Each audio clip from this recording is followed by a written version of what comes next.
Back here for game 2 of this doubleheader between the Western Connecticut Wolves and the Keene State Owls. Owls taking game 1 by a final of 11-4. A big 8th inning propelled them to that win.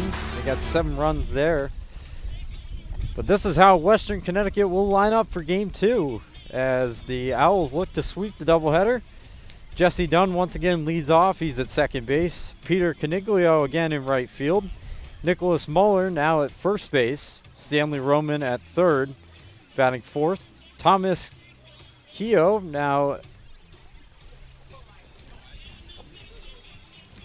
making the move to the DH spot. Anthony Marsala now behind the dish. He catches. Luke Dawson is in left field, batting seventh. Brian Burkle stays at short, batting eighth. And Jason Hanna remains in center field, batting ninth. And in game 2, it will be against Cam Thomas, the lefty on the mound for Keene State, as he makes the start here in game 2. Evan Calley will catch him once again behind the dish. Owls going for the doubleheader sweep. The sun out a little bit more here to start game 2. We'll see if it remains. Hopefully it will remain as the wind continues. Kind of a frigid day here in West Hartford. And the umpires also will switch spots, so Carl Rodriguez will be calling balls and strikes here in game 2, and Eric Goldstein will be on the bases. So we're about ready to start game 2. Jesse Dunn stands in once again. Owls going for the doubleheader sweep. Western Connecticut hoping to salvage a series split. Keene improved to 2-1 with the win in the first game in the LEC, and also 10-12 overall. That's their 4th win in a row. And Western Connecticut dropped their 2nd in a row as of right now, and fell to 0-3 in the LEC. First pitch from Thomas is in for strike 1, and we are underway.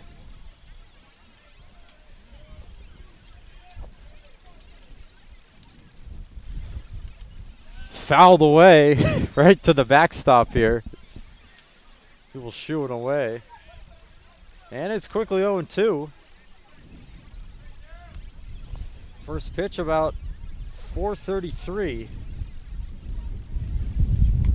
That one misses high and away for ball 1. First game ended around just after 4 o'clock. Only about 2 hours, 20 minutes. It felt at times like it was longer, especially that big 8th inning for the Owls where they played at 7.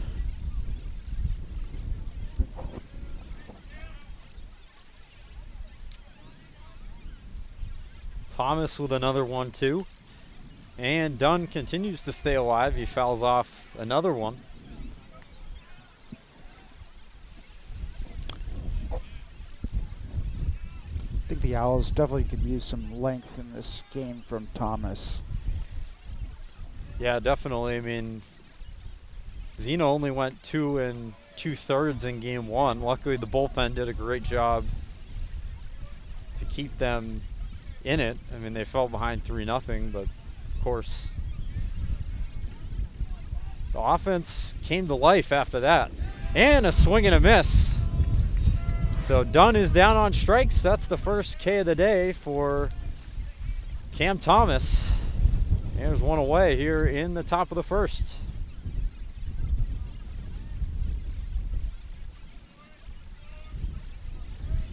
So now Peter Coniglio once again in right field for game 2.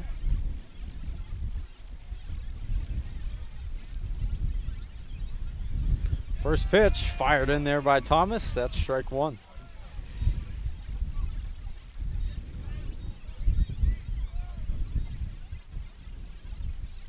Muller is on deck, this time getting the start at first. He caught in game 1.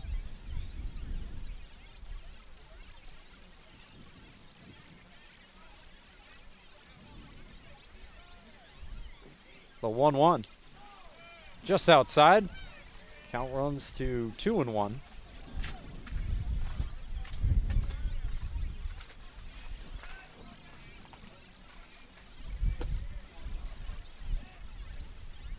Thomas misses high, ball 3, and it's 3-1 now on Coniglio.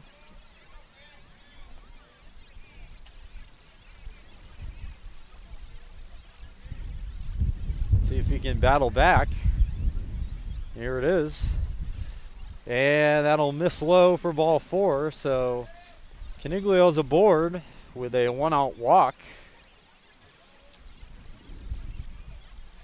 And now here is Nicholas Muller.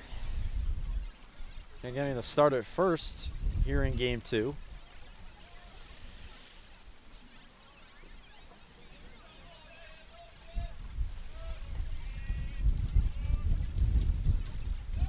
And he looks at strike 1 from Thomas. Stanley Roman, the third baseman, is on deck. 0-1, and a big swing and a miss. Thomas quickly ahead 0-2. Let's see if he can record his second strikeout already. Got the leadoff man done on strikes. The 0-2, just outside.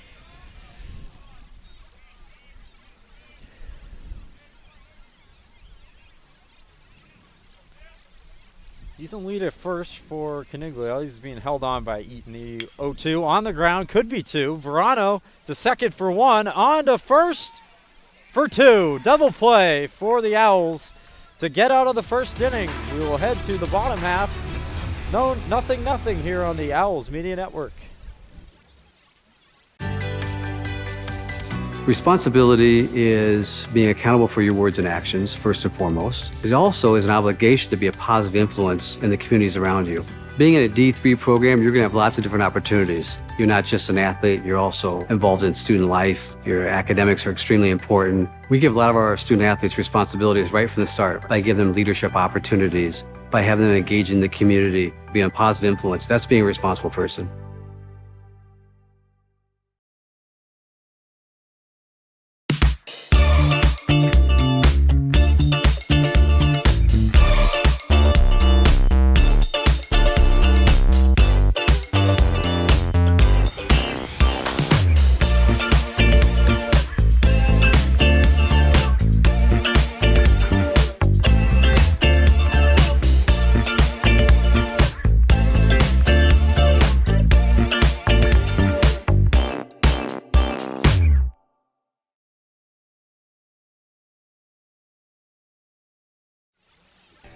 Back in the home half of the first of game number 2, the Owls will get their first look at right-hander Zachary Berry for Western Connecticut.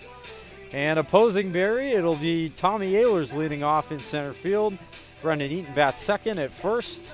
Jonathan Chatfield once again is your DH for the Owls. Otis Fillet is at short. He bats cleanup.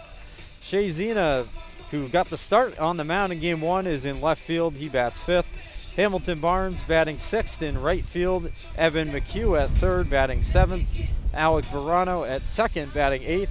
And Evan Calley once again is behind the dish. He bats 9th. So the Owls, took a while for them to get to the last starter for Western Connecticut. That was Connor Gannon, but they finally got to him, and got to him in quite a bunch, as they scored 3 in the 5th inning to give themselves the lead after trailing 3-1. So here is Tommy Ehlers to lead off game 2 in the home half of the first.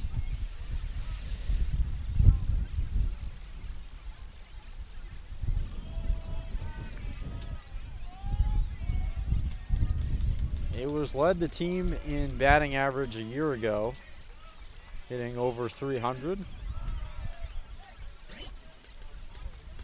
And Berry's first pitch will miss high for ball 1.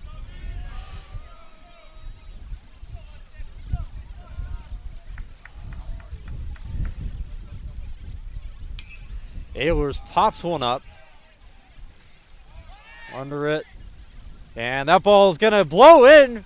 Ehlers heading to second. The throw is not in time. He caught them napping as Hannah had to come all the way in. It looked like it was just going to be a little pop-up to the infield. But this wind continues to blow hard. And you got to credit Ehlers there, too, for hustling to second. Yeah, that was a great heads-up play by Ehlers. Nobody covering second either. They having to scramble over, I believe there was done. And now an early RBI spot already in the first for Brendan Eaton. Looks at strike one on the inside corner. Eaton had his share of RBIs in that first game. Chatfield on deck as well.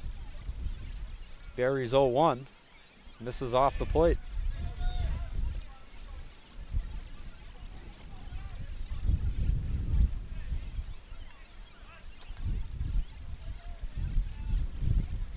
I'd say kind of a breakout first game for Chatfield as well. He was pretty quiet in the home opener.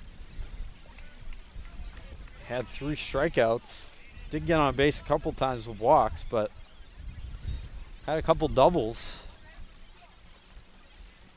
Yeah, I think I remember commenting in that early game, the hit that fell in, sometimes I can get somebody going, and sure enough, there it did. Yeah.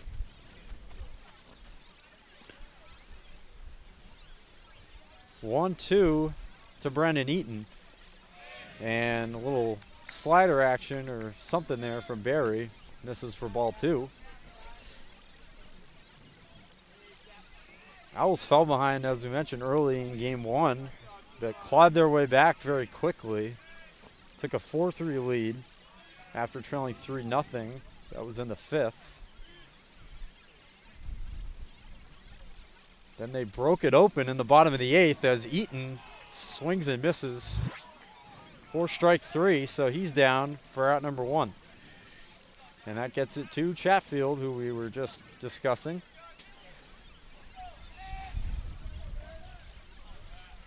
See if he can come through in another spot here. He, again, swung the bat well in game 1. Including the go-ahead RBI double in the 5th. And he looks like checked his swing. He did. That's ball 1.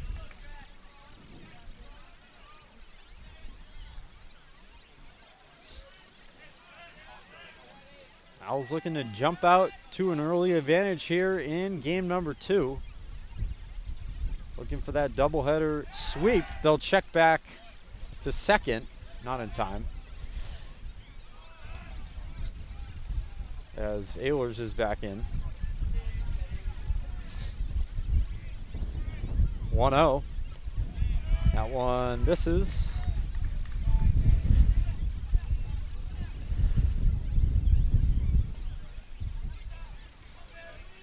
Keene State looking to make big strides here this year in 2024. The 2-0. Big swing from Chatfield. We saw him hit the ball out of the yard quite a bit last year. Ended the year with 6 home runs. Led the team in the category. Has yet to record one this year, but also missed a good amount of time. 2-1. Fouled back. And the count is now even.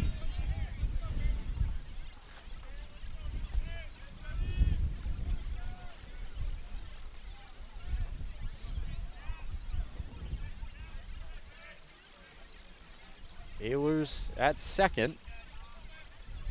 Reached on a leadoff double. The 2-2 popped up in the air to left, but that wind is carrying it. Under it, though, is Dawson. He will make the catch. Tagging is Ehlers, and he dives in safely. Another heads-up play on the base paths from Tommy Ehlers.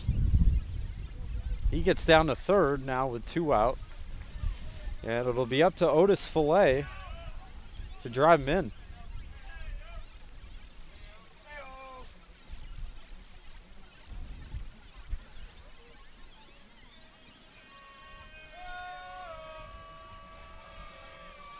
First pitch off the plate. Ayler's reached on the leadoff double. Now down to third with 2 away. That one high for ball 2. Shazina, who started game 1 on the mound, playing left field, is on deck.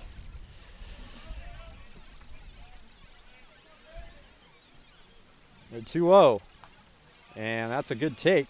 That's ball 3. So we'll see if he gives him anything here on a 3-0.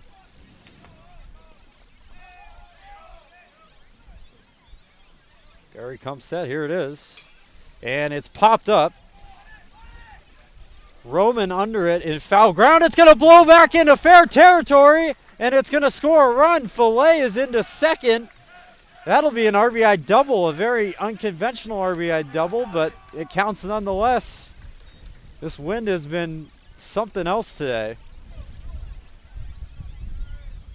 It looked like it was going to be a foul pop-up, and it just blew back into fair ground. So that'll get the inning now to Shazina. Fillet is at second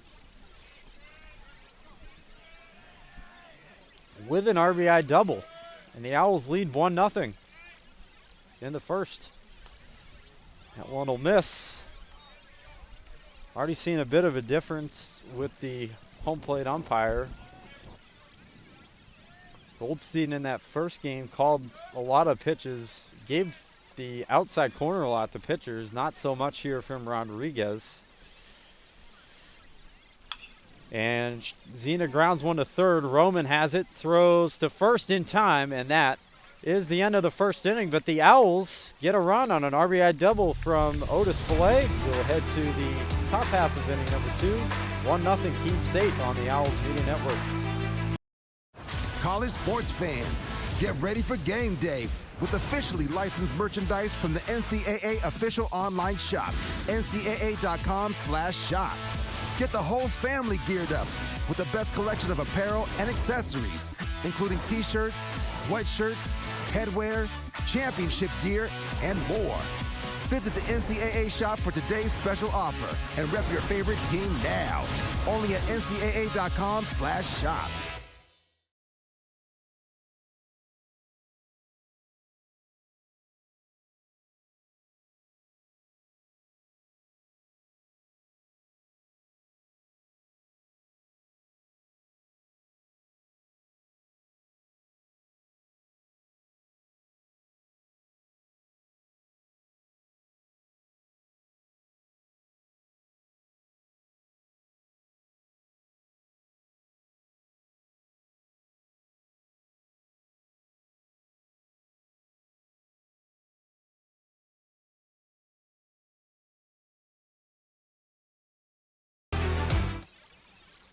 We are back here in the top half of inning number 2.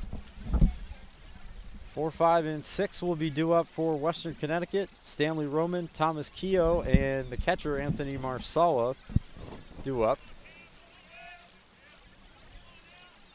against Cam Thomas, who worked a scoreless first inning. First pitch misses outside for ball 1.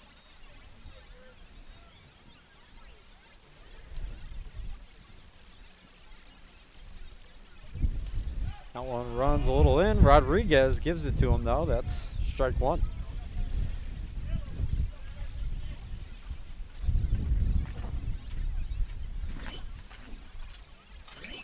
That one's popped up, but out of play. Foul to the right side. And Thomas quickly ahead, 1-2.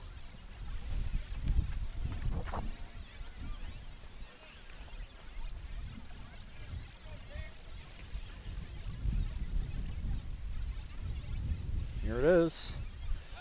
And a nasty pitch there. He gets Roman swinging for out number 1. And had some nasty break to it. Now here is Thomas Keogh. Got the start at first in game 1. He's DHing here in game 2.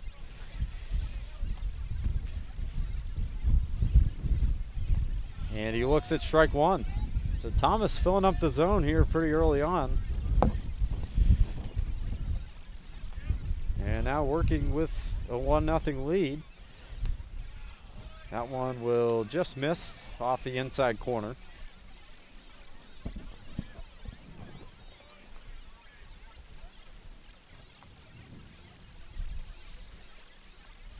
On a little low for ball two.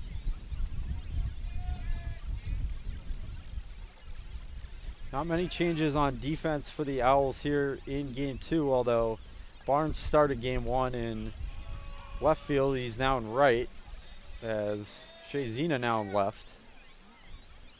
He obviously started game one.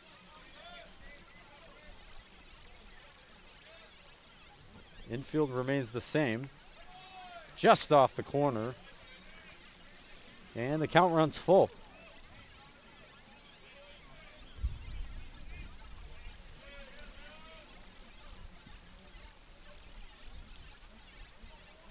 Three-two, just inside. That is ball four.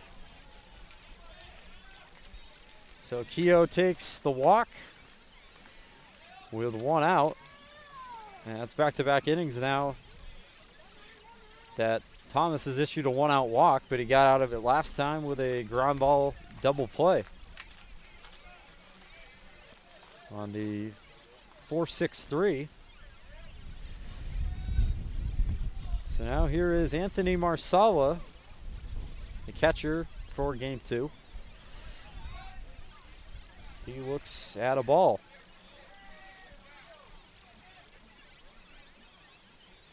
See if Thomas can get that ground ball once again right at somebody.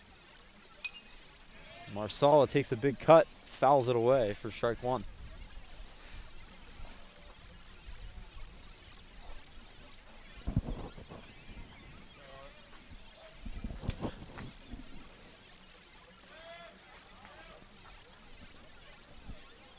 Here's the 1-1. Big swing and a miss. And it's 1-2.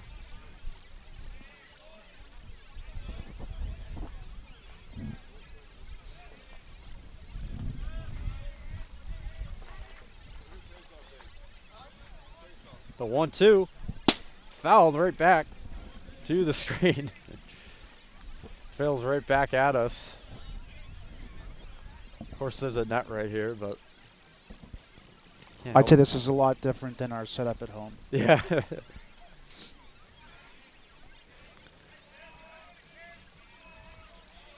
The 1-2 again. That one just missed. Very close. Borderline pitch, but he does not get the call. And the count is even. 2-2. That one runs a little inside, and the count is full. Luke Dawson is on deck for Western Connecticut. See if they send the runner, they'll look back Keogh to first. And he's backed in safely. This is where I think you want to see a freshman regain the strike zone and not let it start snowballing into, a number of walks and free base runners. Definitely is. The 3-2 just outside, and that is another walk for Thomas. So Marsala reaches. Down to second goes Keogh. And now here is Dawson. In an RBI chance here for the Wolves. But Thomas just trying to get out of this inning with it still 1-0. Here's the pitch. That one is in for strike one.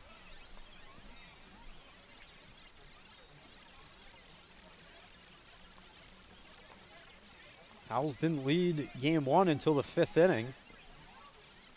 But they lead here already in the second in game two. That one gets away from Cali. Both runners are going to move up. Probably a wild pitch from Cam Thomas. And it's now second and third.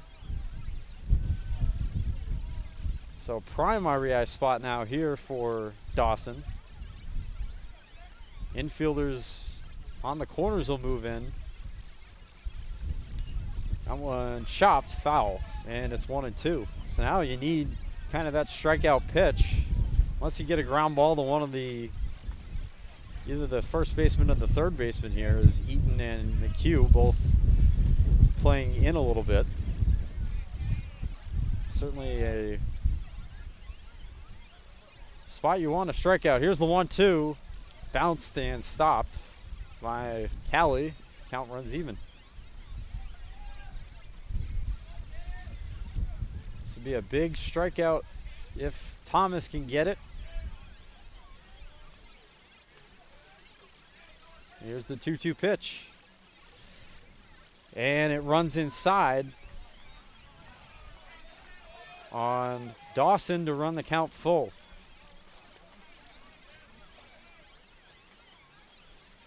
Brian Burkle, the shortstop, is on deck.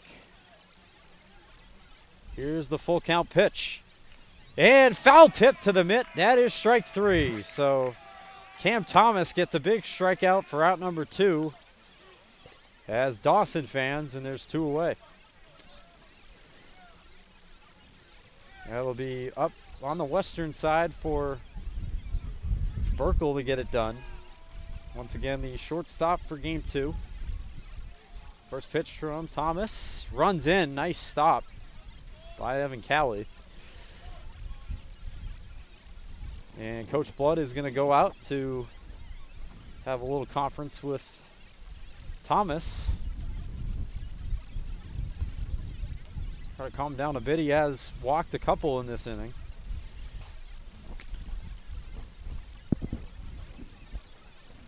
I figure he sees something mechanically that he wants to address there, but Thomas, a freshman, has made several starts now. And stats you play games with stats, but when he starts, the Owls are 5-1. Yeah. So he's given them several strong starts, especially early in the season. Also a newcomer to this team as well this year. Owls have a decent freshman class in 2024. Not as big as last year's 20. No, exactly, yeah. That one will miss high ball too. Yeah, last year that obviously a huge freshman class, and a lot of them really the core of this team this year. Chatfield, Barnes, Ehlers. That one grounded right back to Thomas. He's going to get out of the inning unscathed, so he strands a couple runners at second and third with 1 out. We'll head to the bottom half of inning number 2. Owls in command, 1-0.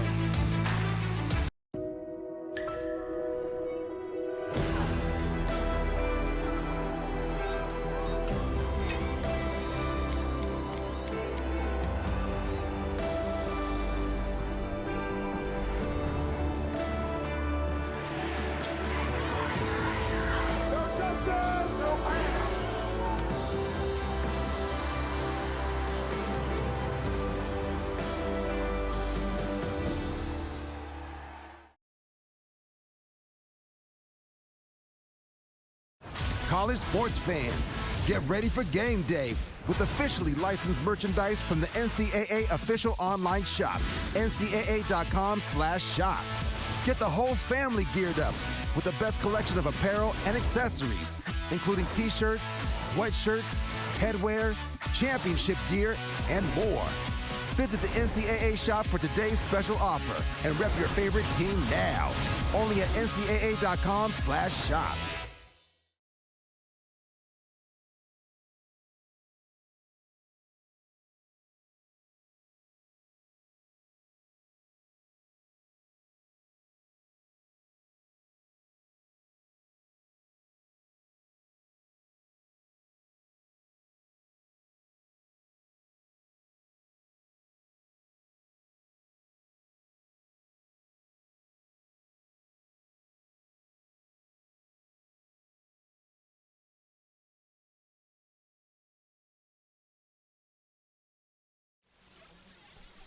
Back here in the bottom half of the second, Owls will have 6, 7, and 8 due up. Barnes, McHugh, and Verano. Hamilton Barnes back to right field for this game. Back with Zena in the outfield again. First pitch from Zachary Berry's in for strike one. RBI double from Otis Fillet in the first gave the Owls the lead. And that was with 2 outs.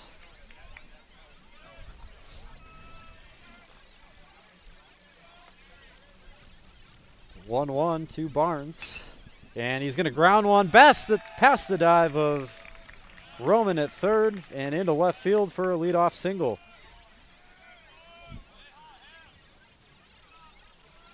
Now here's Evan McHugh, who had a good first game, had a couple of base hits, both to the opposite field as well.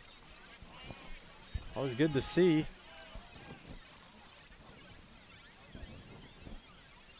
Owls faced a lot of breaking pitches in game 1, too, from Gannon, so especially as a right-handed hitter against a righty pitcher like that, being able to take pitches the other way, very important. That one will get the corner for strike one.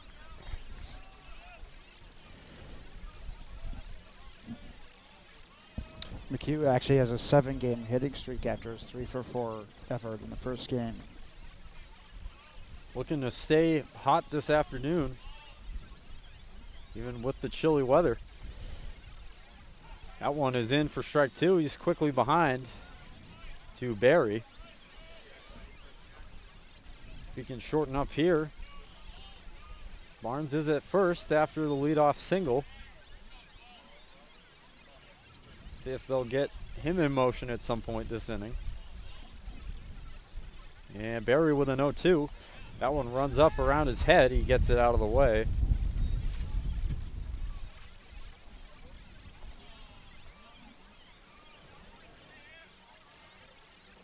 Don't really have to deal with shadows here in game 2, luckily, because it's mostly cloudy. 1-2 will not be made as he checks Barnes back to first.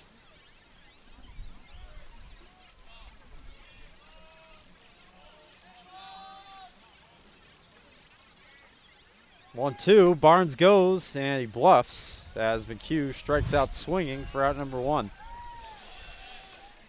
Here's Alec Verano, second baseman.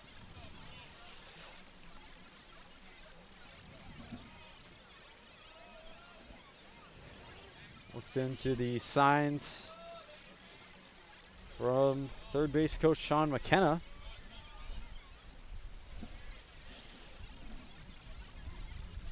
First pitch is on the ground to short. Burkle to second for one. On to first, not in time. So Barnes is erased on the force out at second. And Verano will reach with the fielder's choice. Nice hustle there to beat out a potential inning-ending double play.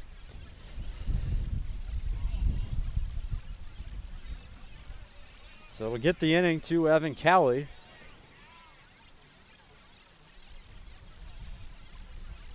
Verano now at first. He looks at strike one.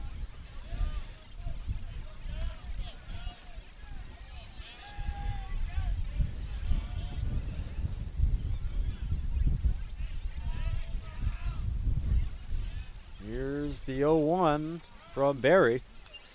Grounded foul, and it's quickly 0-2.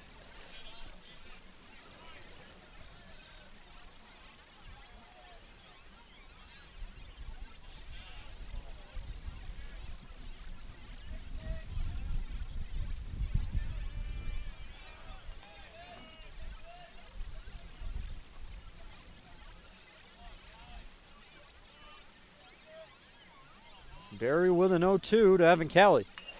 On the ground to first. Nice fielded on a hop there by Mueller. He takes it himself, and that will end the inning. The Owls go quietly in the second. We'll head to the third. Still 1-0 on the Owls Media Network. I learned a lot of valuable lessons playing college football. I never thought about the health benefits of exercise until I actually started to talk to coaches in college. It's not only just for performance, it's for life. My coaches instilled the importance of well-being, not only building up strength, mental health, getting enough sleep, eating properly is all what it is to be healthy. I decided that I want to go into personal trainer and share my knowledge that I obtained in college about physical and mental well-being. All right, we're in. All right. The road to national championships runs through NCAA.com. And whether you follow one college team or all of them, it's never been easier to get the content you want all in one place. With live broadcasts of multiple championships across all divisions, with exclusive access. Turn this music on, we still dancing. And highlights for every single championship. Stay in the game all season long with NCAA.com, the home of college sports.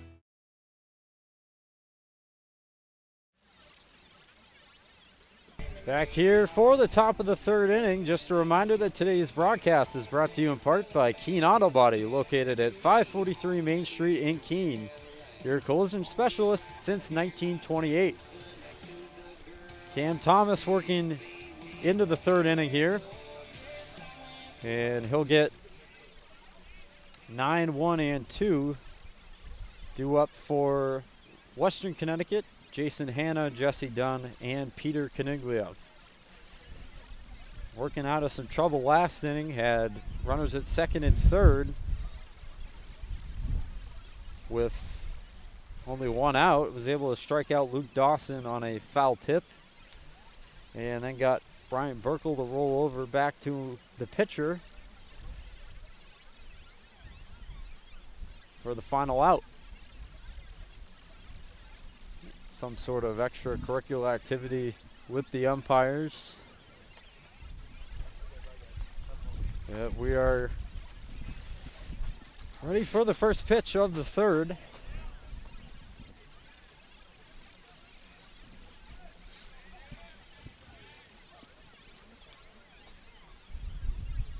And here it is from Thomas. Swing and a miss from Hanna for strike one.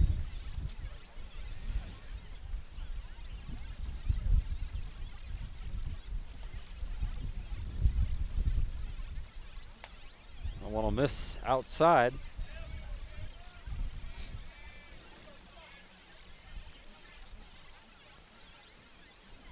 Thomas looking for his first 1-2-3 inning. And that is strike two.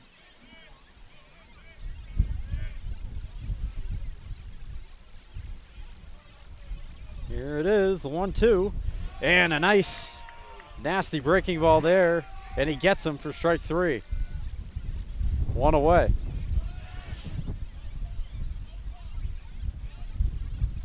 So back to the top of the order. It is Dunn, the second baseman.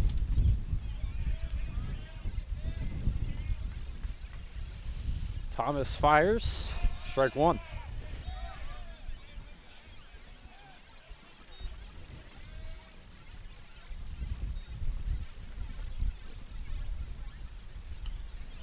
That is fouled back.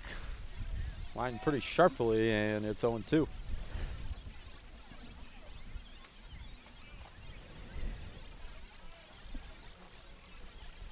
Ball boy for Western Connecticut's been pretty busy. That one swung on a miss. Cowley will throw down to first to complete it for out number two. So pair of strikeouts here in the third for Cam Thomas. Let's see if he can get that 1-2-3 inning as Coniglio stands in. Took ball four in the first.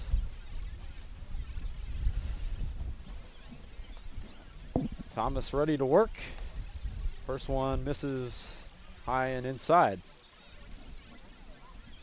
It's 5 strikeouts already for Thomas in just the third inning. Yeah, he's certainly on a good pace in this one.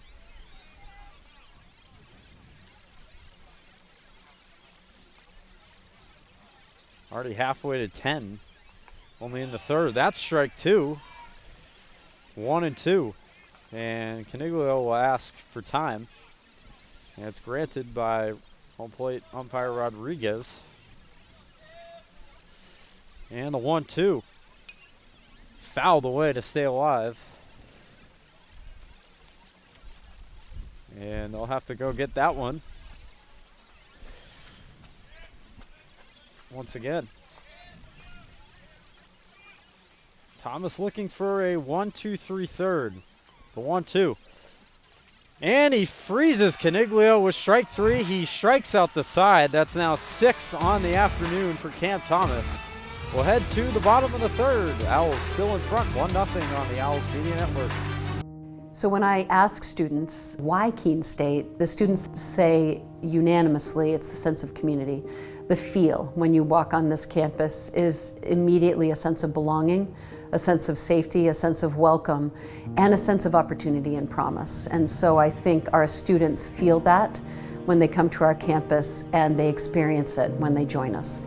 Why students choose this campus is the sense and feel, and also the opportunity and the promise of that opportunity for them when they're making the decision. And why they stay is that we deliver on that promise. We have students from urban environments, from rural environments, and when they come to Keene State in those first weeks of forming a new community, they bring all of those experiences together to create a better Keene State. It's a campus small enough to feel a sense of recognition and identity, and a campus big enough to feel part of something bigger than yourself. This isn't a passive experience, so please get engaged, find a club, make a new group of friends, get involved in a recreational sport activity, in an intramural sport, get involved in a creative performance, go see a show, be a part of this community and squeeze everything you can out of Keene State. And if you do that, I am confident you will have an exceptional experience and your life will be changed as a result of it.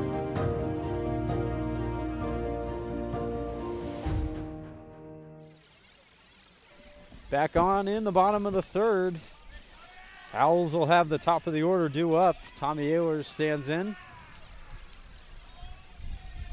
against Zachary Berry.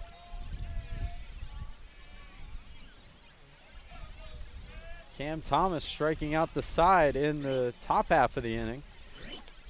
Ehlers went around. That is strike 1.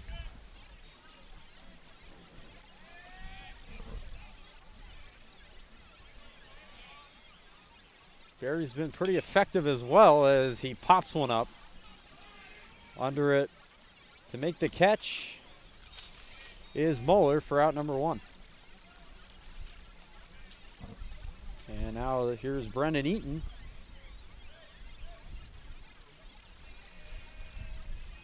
So Ehlers down pretty quickly, just 2 pitches.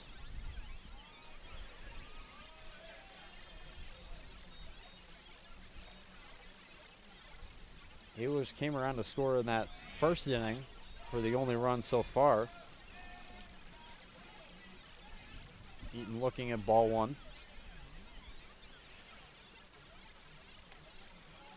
Nasty pitch there from Berry. Had a lot of break on it. And it's 1-1. And he's going to ground one up the middle for a base hit. So Eaton is aboard with 1 away in the third. That's his first hit of the ball game. Struck out back in the first. Now here's Jonathan Chatfield.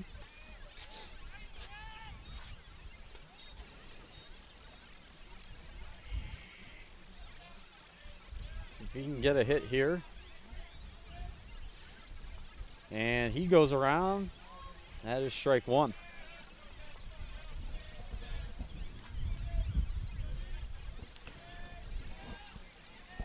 That hit there also extends Eaton's hitting streak to 16 straight now. Yeah, that's impressive. 16 in a row. Anytime you get a solid hitting streak like that, it's always hard to keep up, but see players get into the 20s, even 30s sometimes. I mean, yeah, what Red Sox a few years ago got up 25, something like that. Yeah, that one drills Chatfield. I think you're thinking of Jackie Bradley Jr. maybe in 2016. Yes. I still remember that too. Because I remember some controversy when John Farrell moved him up in the lineup, and people were saying to just leave him where he is because he's hitting. Yeah. Yeah, that was that was like May of 2016, I remember. He was like the hottest hitter in the Red Sox lineup. Which is funny because he's always known way more for his defense, but at one point we actually thought he might he really be a decent hitter too. He really made the Red Sox because of his offense in spring training, I thought. And, but then he was as streaky as a player as I think you'll see. Yeah. Kind of like Verdugo was for a few years. I mean, now, of course, on the Yankees. Right. As Fillet, who has the only RBI so far in the game, has another chance to drive in a run. That was a double back in the first inning. I have to say, Athletic Director Marty Testo would be very happy that you looped in the Yankees on these broadcasts. Yeah, I was going to say. Had to keep it, I know everybody's probably split, so had to somewhat keep it 50-50. Fillet pops that one. Looks like it'll get out, and it will. Yeah, it's 0-2. And Fillet's double back in the first was a ball that looked like it was going to be foul and maybe caught by Roman at first, but that wind carried it back into fair territory. And Roman couldn't make the play. Wind has been certainly a factor all afternoon. 0-2, fouled away.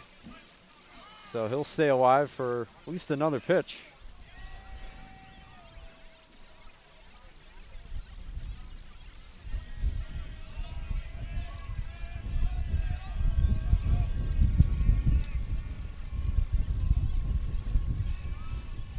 Barry comes set.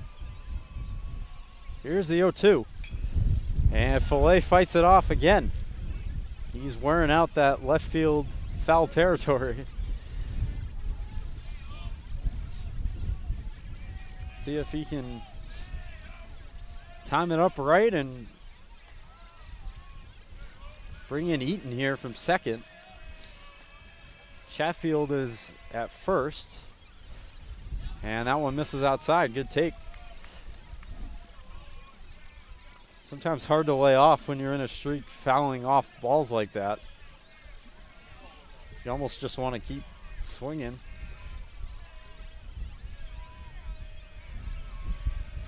And here's the 1-2 from Barry. That one comes back a bit, but it doesn't get the plate. That's ball 2. Good at bat here from Fillet. He's worked it even to 2-2.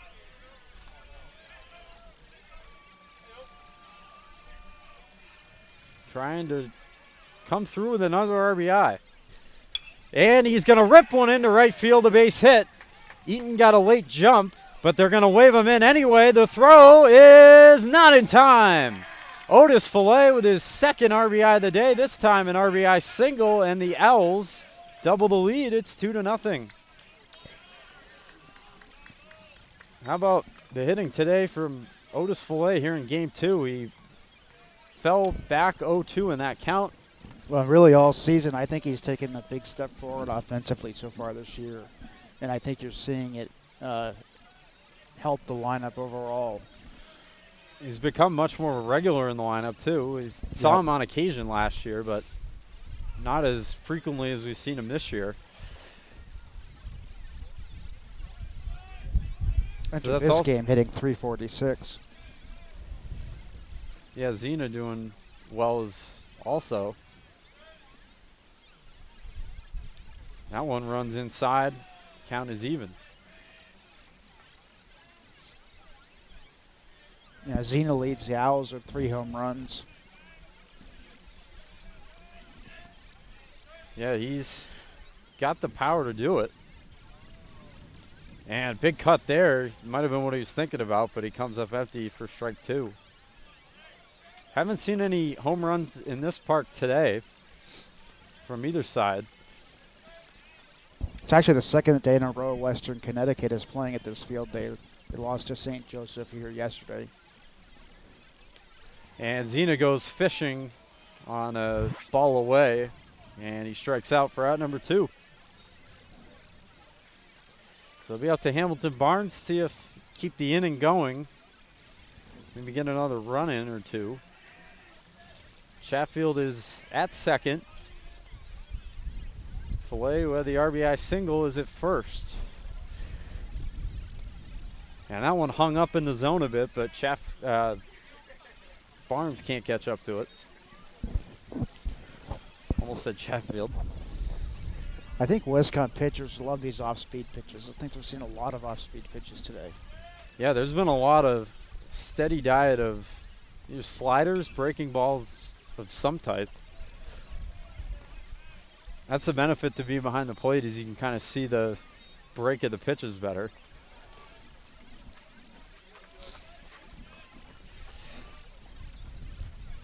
Barnes quickly behind 0-2 after fouling that off. See if he can shorten up. Barry comes home. And that one, nice block there by Marsala. It's a busy weekend for Western Connecticut too, because they're scheduled to go home tomorrow and play UMass Dartmouth. So 5 games in 3 days. That's a lot. And then coming here, staying here basically. I mean, Barry comes home. That one misses. Ball 2. A bit more of a hesitation there from Zach Barry. Maybe trying to catch Barnes off guard. But he's worked it to 2-2. Let's see if he can come through like Filet. And he hits one in the air to center. Hannah coming in on it. The wind blows it in. That's a base hit.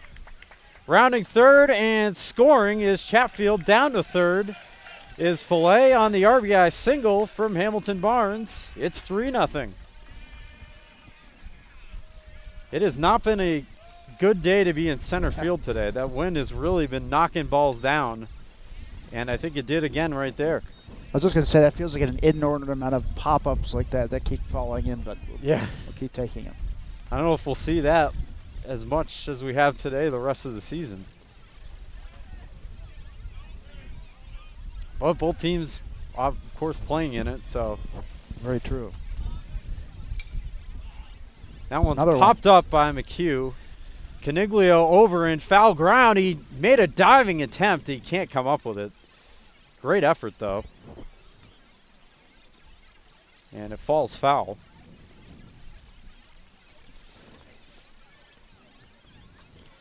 You know, after winning game 1 and playing away late, this is really what you want to see in the second game. These jump on them again. And, you know, the team's in a tough spot. You've gotten good pitching, at least so far, from Cam Thomas as well. He's walked a few, but came back last inning. He's also struck out 6, so that's really what you want to see. Struck out the side last inning.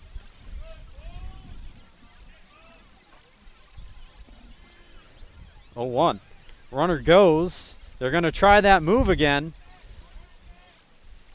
Barnes going to try to make it work. Here comes the runner. They're going to work it again. That has become the trademark play as Filet comes in from third of this Keene State team. They make it work. They made it work on Tuesday against Fitchburg. And teams just cannot find a way to stop it right now. It's almost like the tush push in football last year. Yeah. I mean, I think it goes back to Coach Blood wanting to put pressure on teams, and the goal there is to score the run. Yeah, I mean, they had Barnes hung up in that rundown, but yeah, even if it's eventually tagged out, I think the goal is always to score that run, and you see a lot of indecision from teams, and that's why they take advantage of it. And the common denominator there now has been that Barnes has been the guy at first both times they pulled it off. So maybe something about the way Barnes is able to keep the rundown going, they just like that. And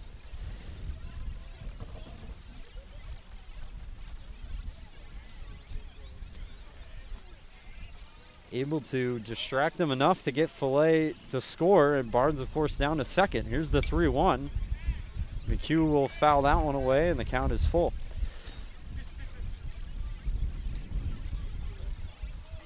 So the Owls have 3 at least so far in the third, upping the lead to 4.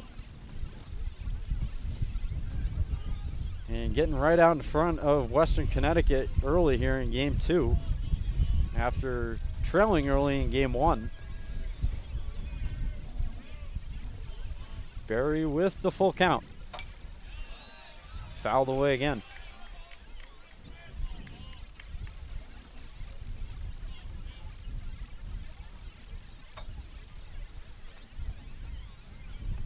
Sun's been mostly behind the clouds today, but it has peeked through on a few occasions. Another 3-2. And that one catches the inside corner. Beautiful pitch from Zach Berry. But the Owls do damage. They get 3 runs across here in the third. We head to the fourth. 4-0 Keene State. The road to national championships runs through NCAA.com. And whether you follow one college team or all of them, it's never been easier to get the content you want all in one place. With live broadcasts of multiple championships across all divisions, with exclusive access. This is your ticket to the NCAA tournament. And highlights for every single championship. Stay in the game all season long with NCAA.com, the home of college sports.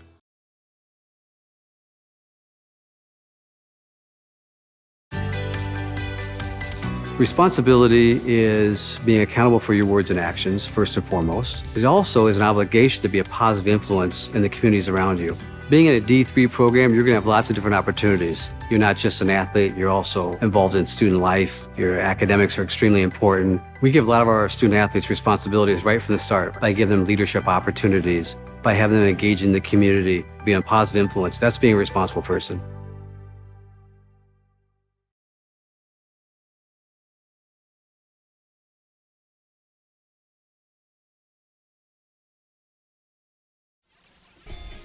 Top half of the fourth inning as Cam Thomas back out for another inning of work.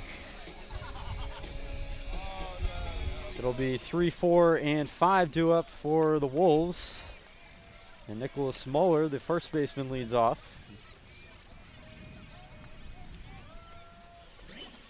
Thomas with the first pitch of the fourth. Misses high for ball 1. And now has a decent lead to work with as well.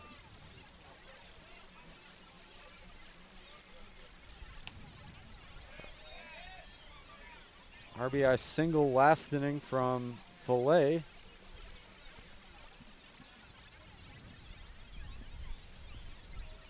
And a couple more runs. That one in for strike 1. They also pulled off the runner stealing first play where they were able to bring Fillet in from third. That one's ripped in the air to left. It's going to get down and roll to the wall. Be a leadoff double as getting that throw back in quickly is Zena. Leadoff double for Nicholas Muller. And Western Connecticut has a threat here early on in the fourth.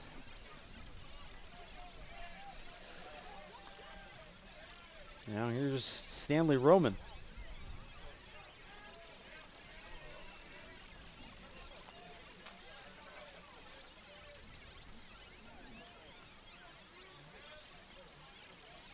Thomas was able to work out a trouble in the top of the second. Let's see if he can do it again in the fourth. Fires in strike 1.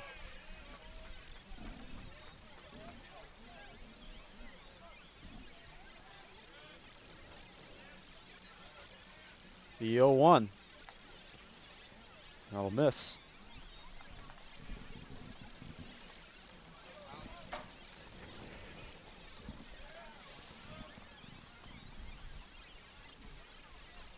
Muller, decent leadoff second.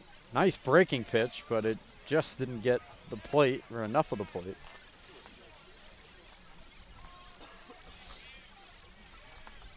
And Thomas behind now 2-1, trying to battle back. Grounded hard, but foul. That'll even the count.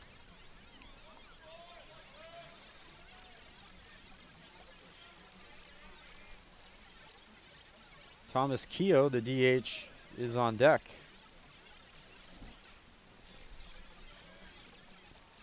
Two from Thomas. Foul back.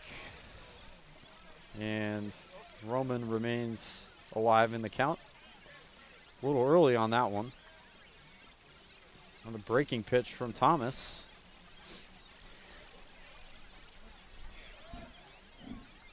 Trying to work around a leadoff double in the fourth. Here's the 2-2 again. That one misses.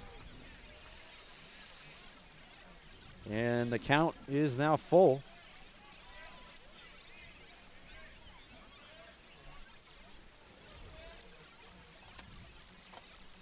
Owls trying to sweep this doubleheader this afternoon. That one is, well, just missed for ball 4. It looked like Rodriguez maybe was going to ring up Roman there, but he did not. No, I have to be honest. Looked like halfway. Looked like he was ready. So that is ball 4. Now here is Keogh. First and second, nobody out. Big swing and a miss for strike 1. Thomas seems to be featuring a good mix of fastball and also off speed. That one in there for strike 2, quickly ahead.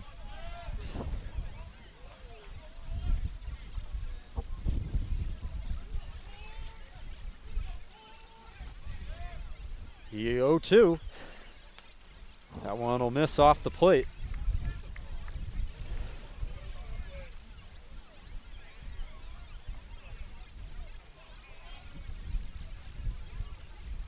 Trying to battle back, work around some early trouble. That one will miss. And the count is now even.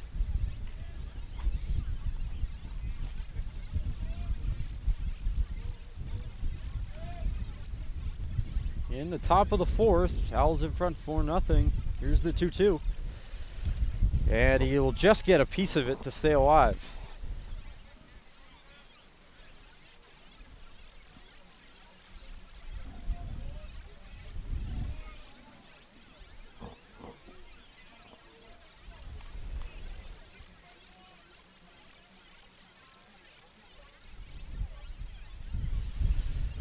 That one fouled away again. Almost got the Western Connecticut dugout. And Keogh stays alive.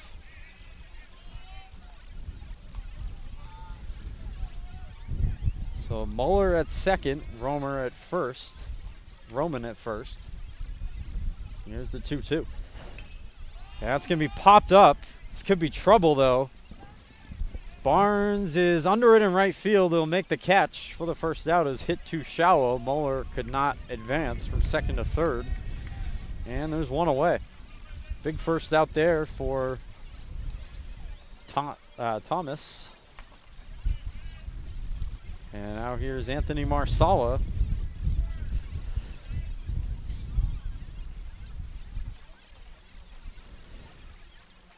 Cam Thomas trying to work around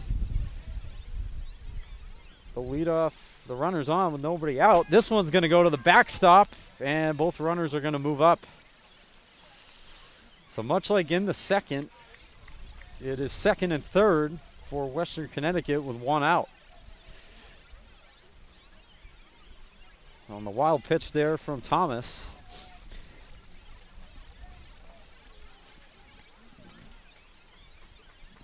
RBI spot for Marsala. Thomas now with a 1-0. And that'll miss.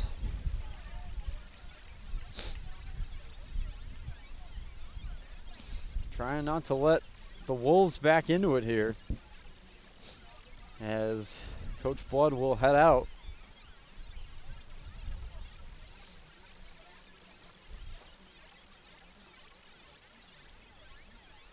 Just try to calm down Thomas a bit.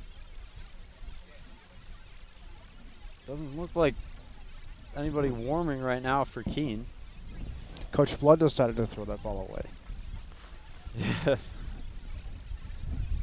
Yeah, now they'll get somebody going over there.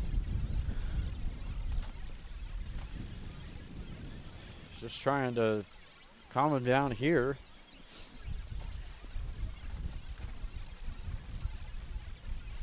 And regain his control here. And an RBI spot for Western Connecticut.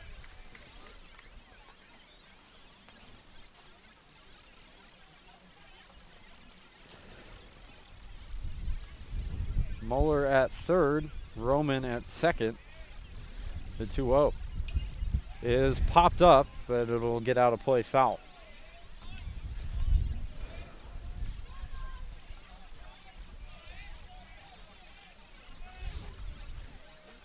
And there's a cemetery, mini cemetery over to our right. That one's popped up. Under it is Verano. He gives way to Barnes, and it's not going to be deep enough to score a run.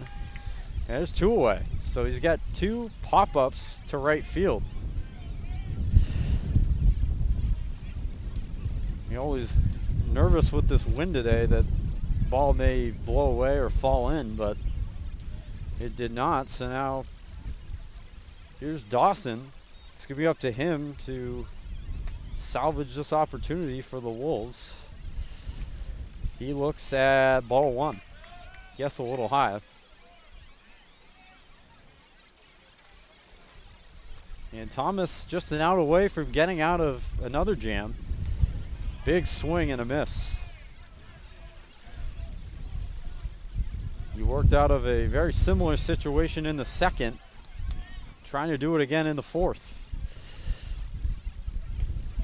And he's with pitch away here.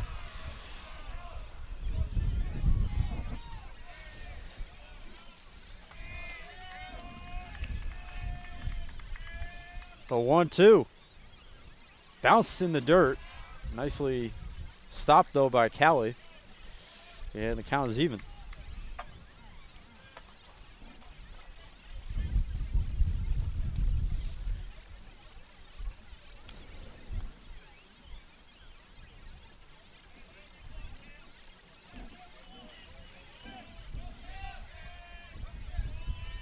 A 2-2 from Thomas.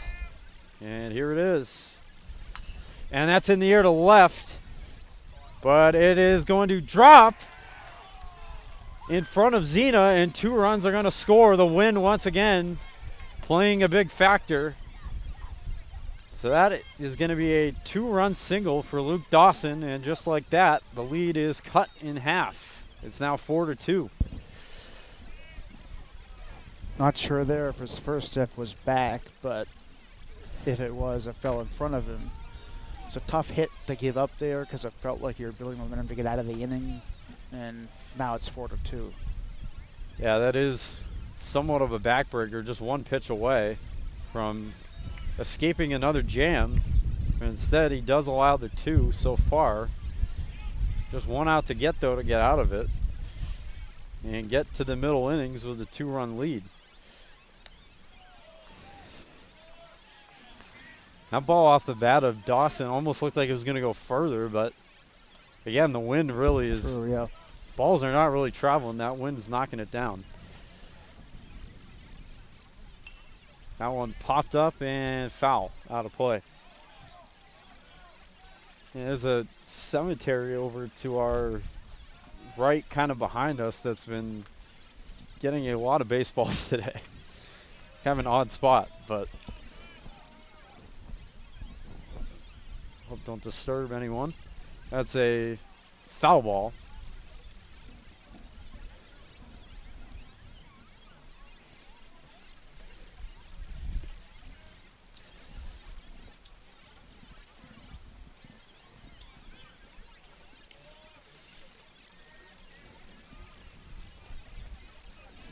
Thomas with a 1-2, trying to get out of it.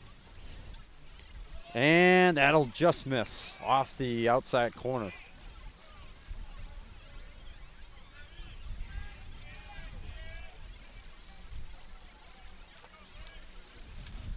2-2 coming to Bryant Burkle. Here it is. A miss low. Ooh. Apparently, as Thomas started off toward the dugout, thought he had strike 3. Instead, it's a full count. Yeah, that one looked pretty good to me. I thought so too. Thomas over 80 pitches now. This will probably be it for him, as Burkle will call time, and he's granted it.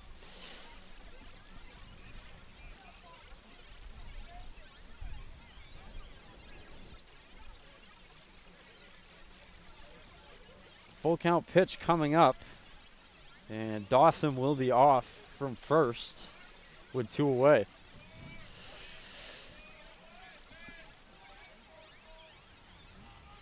Here's the full count for Thomas. It's going to be lined into right field, a base hit. Dawson got a great jump. He will head over into third. The throw's cut. And now the Wolves are at the door. They have first and third with 2 out. And the inning continues for Jason Hanna, and that might do it. Yep, that will do it for Cam Thomas. So he gets 3 2/3 in. So far has given up 2. He's still on the hook, though, for both guys, runners at first and third. And we'll get a call to the bullpen for the Owls. We'll be right back on the Owls Media Network. At Keene State College, life is an adventure. You'll forge your path forward. As an Owl, you'll take on challenges in the classroom, field, court, or track. Every worthwhile adventure has its share of blood, sweat, and tears. It takes hard work and dedication. No Owl flies alone on their journey at Keene State. Teammates, coaches, professors, alumni, and fellow Owls are with you along the way. They lift you up as you continue forward. When you're part of Owl Nation, you become the person you truly want to be.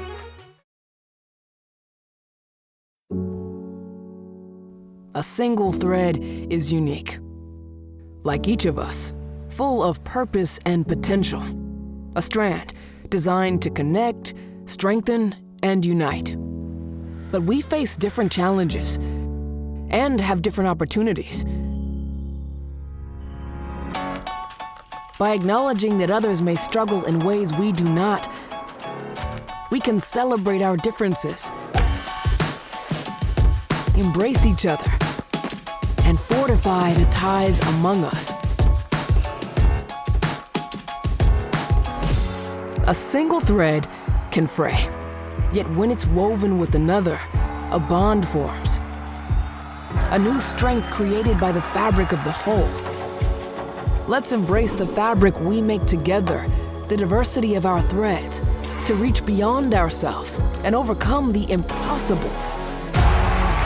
The true power of our game comes from unifying our individual backgrounds, connecting our unique stories, enabling us to be stronger, braver, greater. We can achieve so much more when we are all as one. What a season! The confetti is going to fall. And there she goes, and she's got it. How sweet is this, and how wonderful for the sport.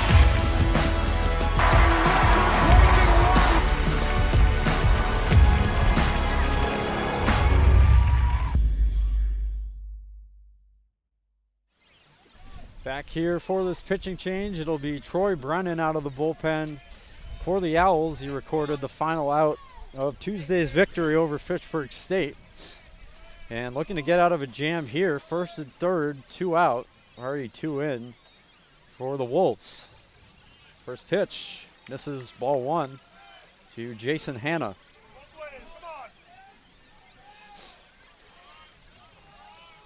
Just trying to hold the Wolves to 2. That one in for strike 1. Late strike call, but it did look good.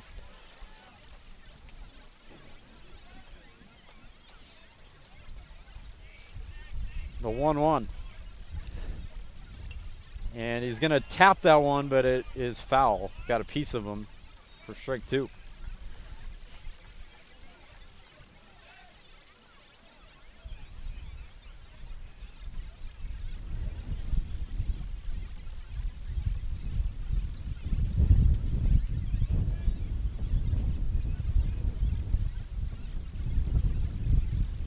Runners at first and third. But the Owls a pitch away once again from getting out with the lead.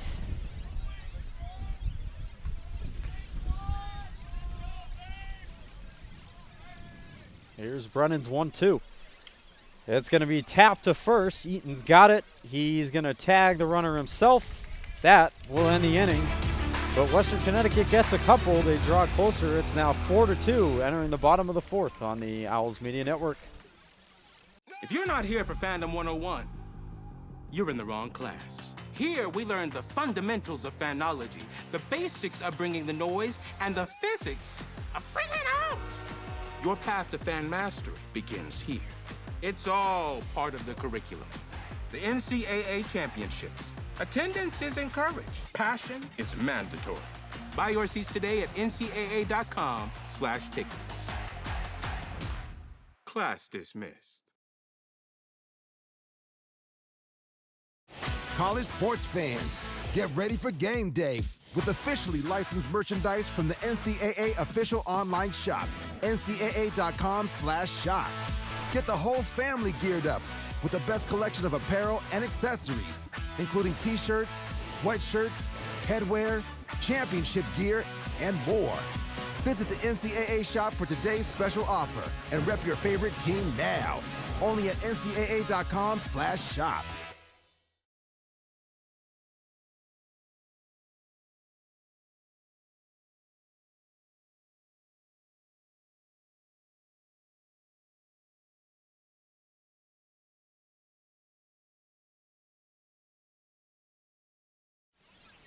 Bottom of the fourth, Owls coming up here. It'll be 8, 9, and 1. Alec Verano, Evan Cowley, Tommy Ehlers against Zach Berry. Lead has now been cut in half on a 2-run single for the Wolves in the top half of inning number 4. The Owls will see if they can get a run or two back against the right-hander. And Verano looks at strike one.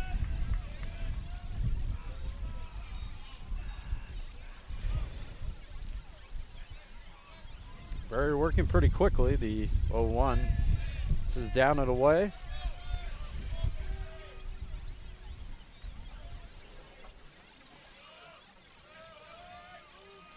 Here's the 1-1.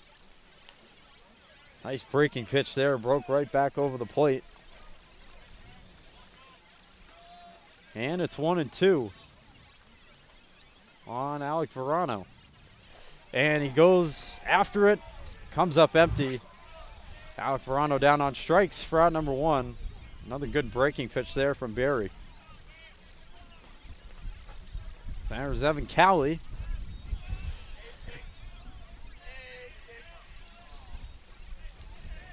Looking to get something going for Keene with the top of the order coming up. He's going to bunt, lays it down beautifully. Berry over, he throws, not in time. Bunt single for Evan Cowley. That is about as perfect as he could have done it. By a catcher, too. Yeah, I know. You referenced his speed earlier, and I think that's an example of it right there. Yeah, you don't always expect the catcher to have the best speed on the team, but Cowley is an exception to that rule. He's now on at first with 1 away for Ehlers. See if they get him in motion too, maybe. Ehlers takes strike 1.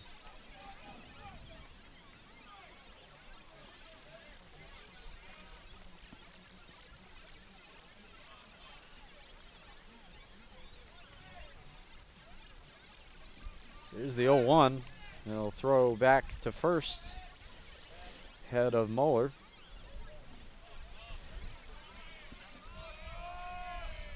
The Owls now into their bullpen. Second straight game they've been into the bullpen earlier than the Wolves. That's hit in the air to right. Caniglio has got a beat on it. Makes the catch for out number 2. And now here's Eaton.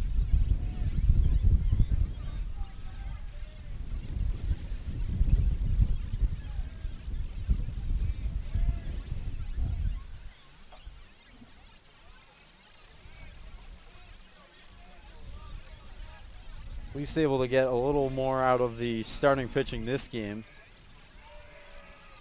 Zena went 2 2/3 in the first. Runner goes. The throw is in time. It looks like it is. Nice throw there from Anthony Marsala to gun down Evan Cowley, his counterpart. We'll head to the top half of the fifth. Owls still in front, 4-2. Our campus can be pretty quiet during the summer, but we're still here to show you what your life at Keene State will be like. I'm Emma, a tour guide in the admissions office, and I'm here to answer your questions and show you the parts of our community you're interested in seeing most. You can book a tour at keene.edu/visit or reach out to any of our admissions staff to find out when you can come see our home. Here's a sneak peek at what a tour is like.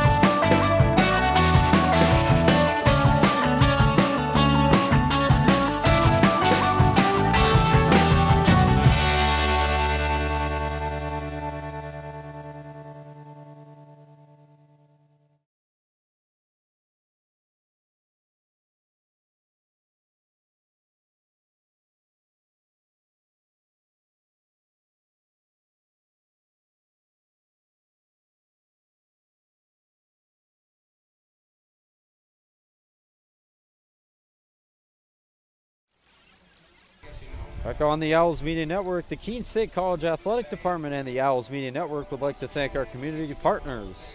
Bulldog Design, get it local, get it Bulldog. C&W Services, an industry leader in facility service capabilities. Engelberth Construction, we build relationships for life, celebrating over 50 years of service. The offices of Ely Thayer at Edward Jones. Keene Auto Body, your collision specialist since 1928. The Melanson Company, commercial and residential roofing since 1932.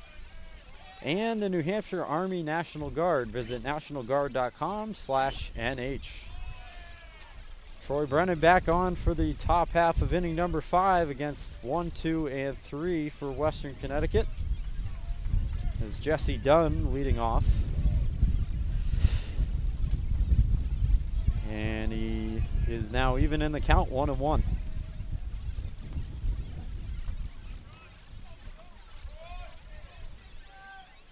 Brennan got the last out of the 4th.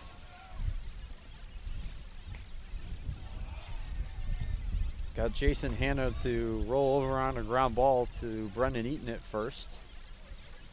Stranded runners at the corners. The 2-1. That's going to be on the ground to short. Fillet throws in time. Nicely done. Holding the bag by Eaton at first, and there's one away.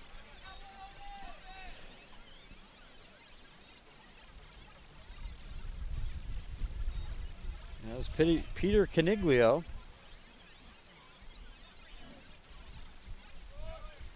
One away in the 5th, nobody on.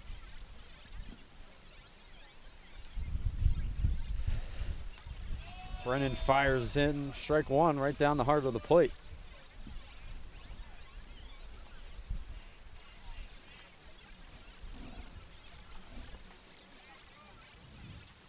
The 0-1. That gets the corner, strike 2.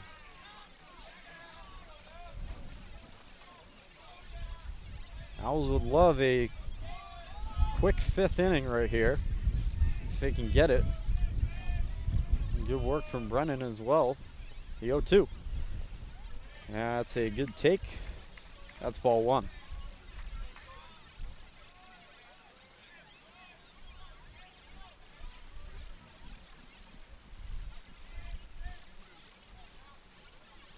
Brennan looking for his first strikeout of the afternoon. And he's going to get it right there on Caniglio. That is out number 2. So 2 up, 2 down quickly here in the 5th for Troy Brennan. Now let's see if he can get a 1-2-3 as Nicholas Muller stands in.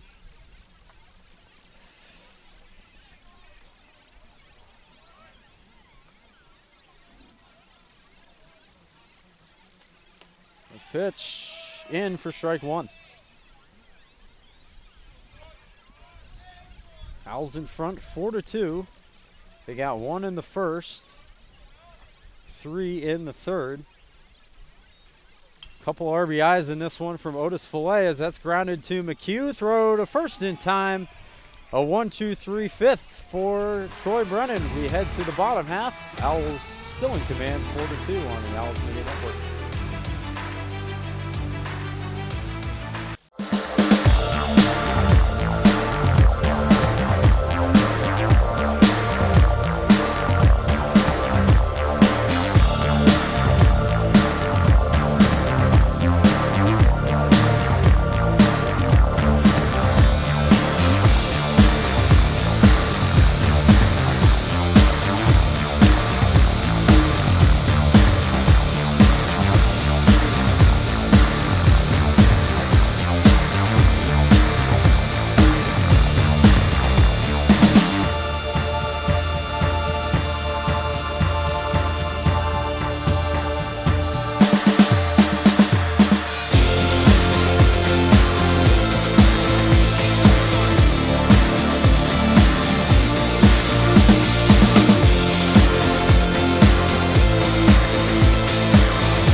In the bottom of the fifth with the Owls in front 4-2. Brendan Eaton leading off for Keene State.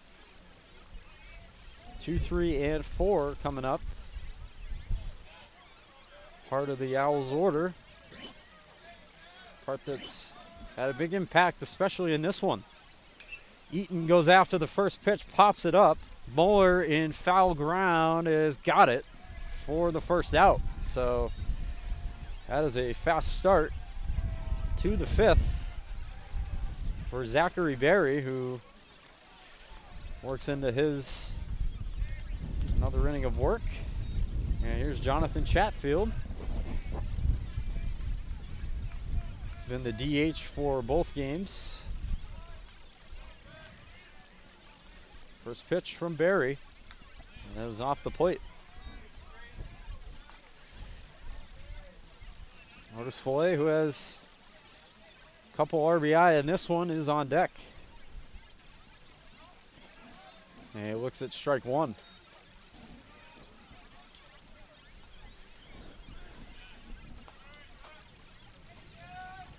Here's Berry's 1-1.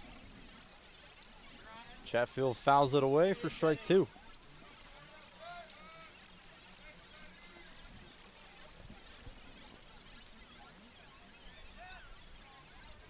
Berry with a 1-2. Here it is.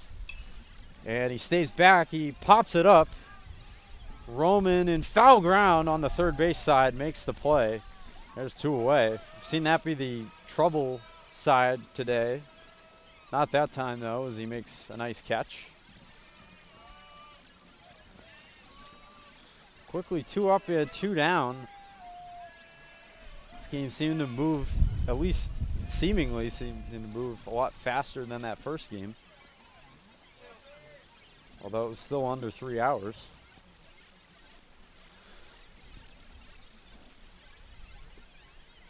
As Berry will tend to his shoe.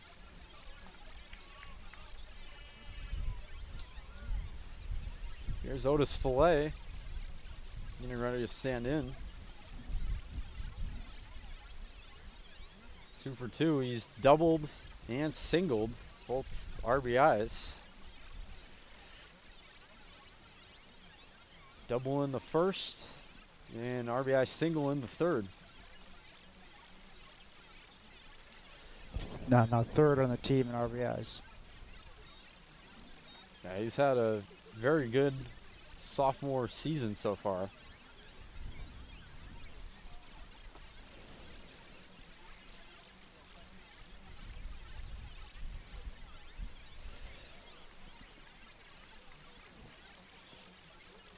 And Barry finally ready to go.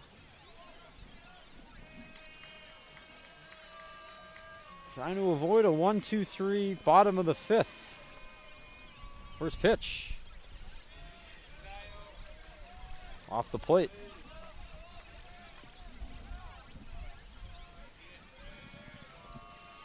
There he comes home, the 1-0. That one's going to run to the backstop. Ball 2.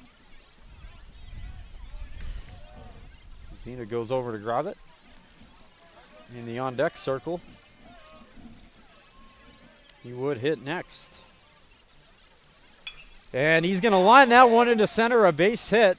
Fillet is 3 for 3. So he is seeing Zachary Berry very well. That's exactly what he aimed for every time, too. A line drive up the middle, and that's exactly what he did there. That was perfect.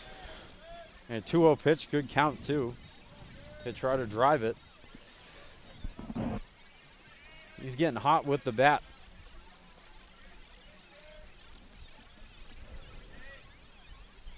So that gets the inning to Shea Zena as he looks at strike one. Owls trying to get something going with 2 away. Maybe play to run in the 5th. That pitch inside for ball 1.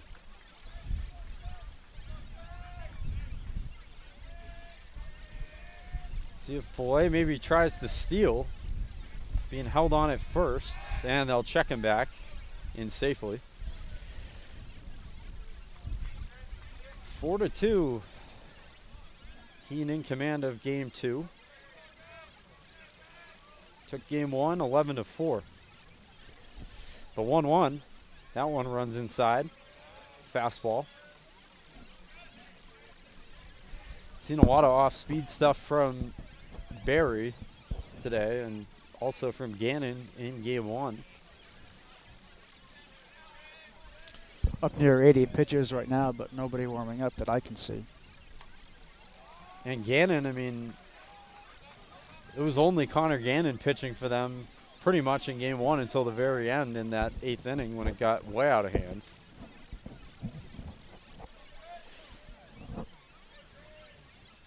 Zena trying to stay alive on a 2-2 from Barry. That one will miss away. Stopped by Marsala. And the count runs full, so Fillet can get a jump. Westcon actually had 2 complete games the last time they played in Keene. 2 years ago, 2022. Oh, wow. Big difference today from 2 years ago as Zena pops one up. Coming over, and that'll go foul. It'll drop in foul ground between Muller and Caniglio.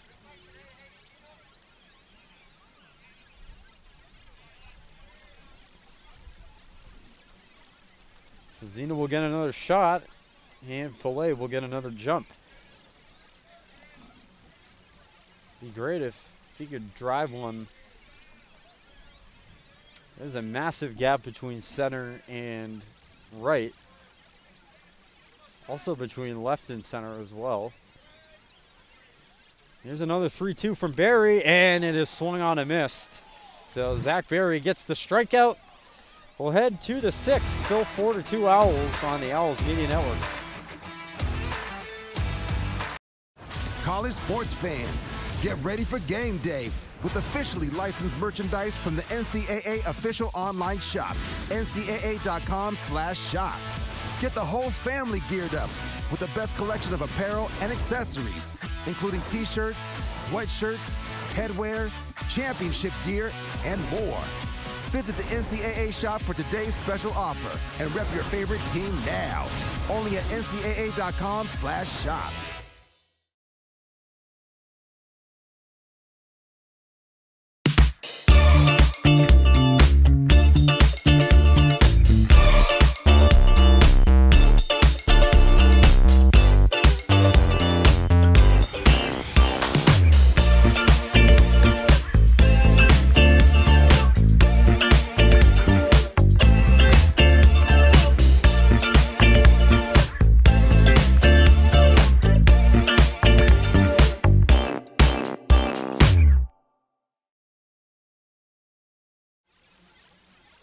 Back for the top of the 6th. Troy Brennan looking to work another inning. He will get 4, 5, and 6 due up for Western Connecticut as Stanley Roman stands in. Starting to get into the later innings of game 2. Keene clinging to a lead. Brennan had a good 5th inning. 1, 2, 3. And he recorded the last out of the 4th as well. Able to strand a couple runners. Here's the 1-0. That is in there for strike 1.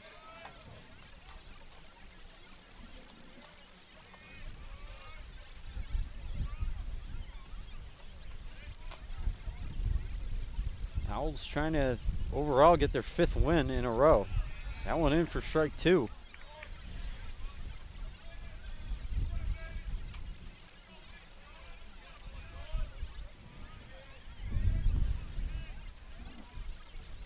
One, 2 coming from Brennan. And it's going to be grounded over his head. Verano cuts it off at second. The throw is not in time. And a leadoff infield hit. Roman's had a few of those today. He's got good speed. And now here is Keogh with a runner at first to lead off the 6th.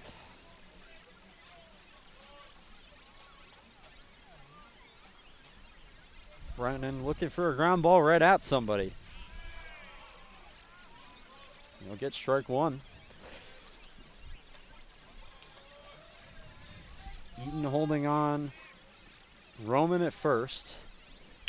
And it's going to be grounded to second. Verano dissecting for 1 on to first in time. Double play. Just what the doctor ordered for Keene State there. And the leadoff hit is quickly erased. There's 2 down.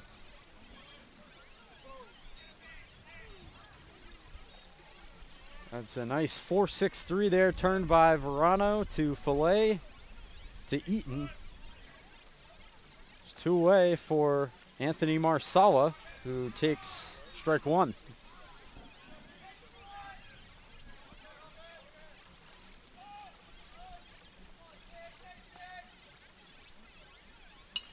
And Marsala pops one up.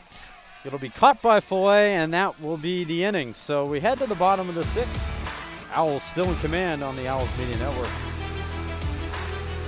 At Keene State College, life is an adventure. You'll forge your path forward. As an owl, you'll take on challenges in the classroom, field, court, or track.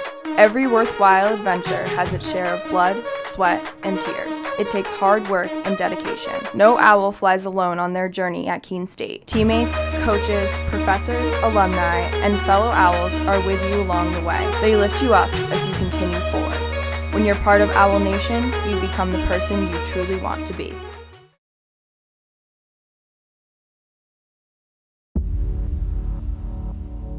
To them, the whole world looks like an opportunity, one to be seized,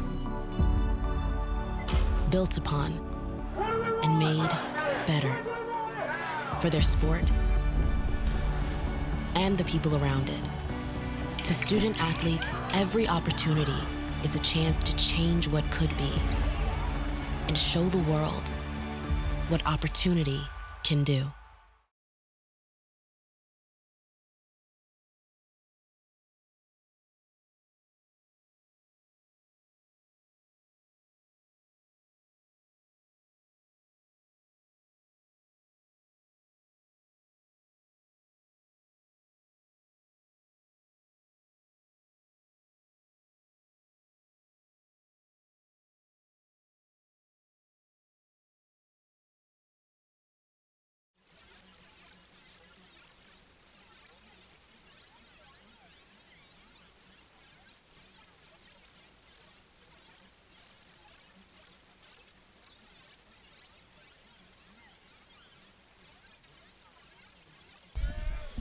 Back in the bottom of the 6th, Hamilton Barnes leading off.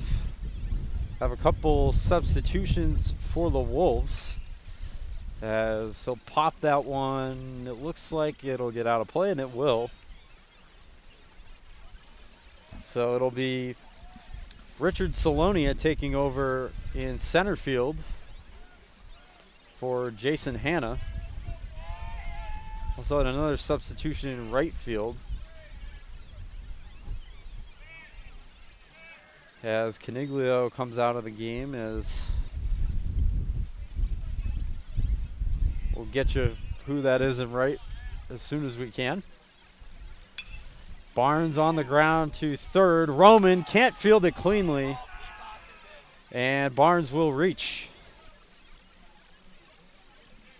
So leadoff base runner for the Owls in the 6th.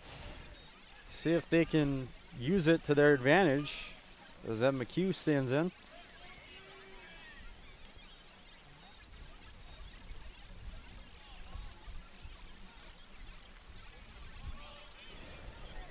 Hughes had a good day overall. Back to first goes Barnes.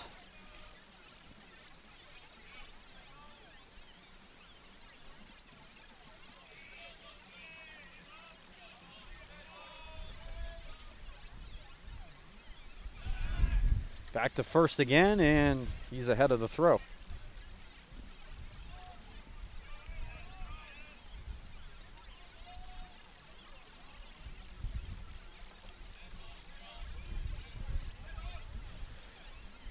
McHugh shows bunt. He pops it up, and it is out of play right behind us. Foul ground. So luckily, nothing bad comes of that.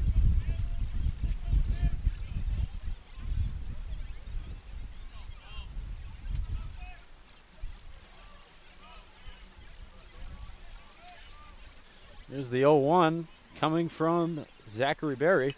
He's going to lay it down that time. He gets it down. It's going to do its job as the throw goes to first in time, but down to second goes Barnes. So nice job on the sacrifice bunt from Evan McHugh. He moves the runner over. Looks like a pinch hitter here.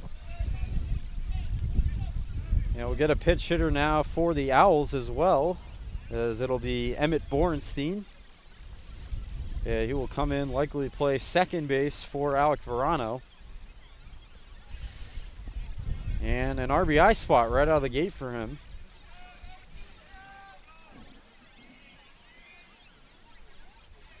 As Barnes gets the lead at second.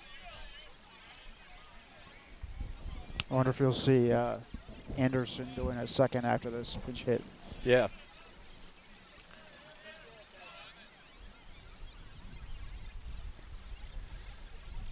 Oh, 1 to Borenstein is outside, ball 1.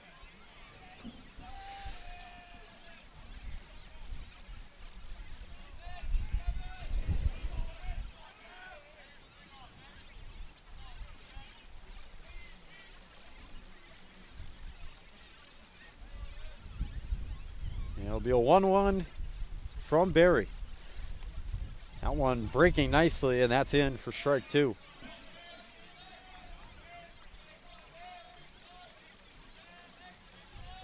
Starting to get a little darker. Of course, no lights here at the University of St. Joseph, this field. That should be over before darkness.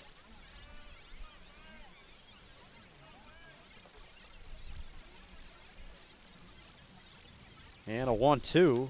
That one runs outside. So an RBI spot off the bench for Emmett Borenstein. Saw him make a few appearances last season.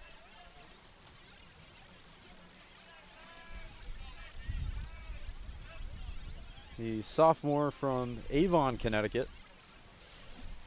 The 2-2. And good take there again. That one bounced in the dirt. And the count is full. So let's see if he gets something to hit here. Evan Cowley is on deck. And it would be back to the top of the order if it gets beyond him. Here's a 3-2. from Barry. And it's going to be popped up to first. Muller is under it, makes the catch. 2 away. So it'll be up to Evan Cowie to try and drive home that run from second.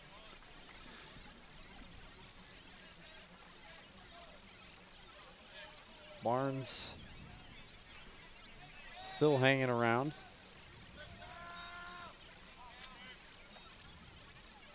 After reaching on that error at third from Roman to lead off the inning. That one misses, ball 1.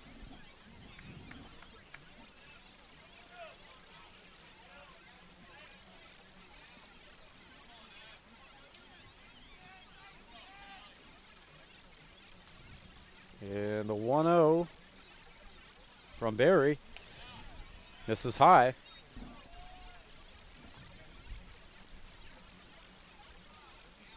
Good spot, good count here for Cowie.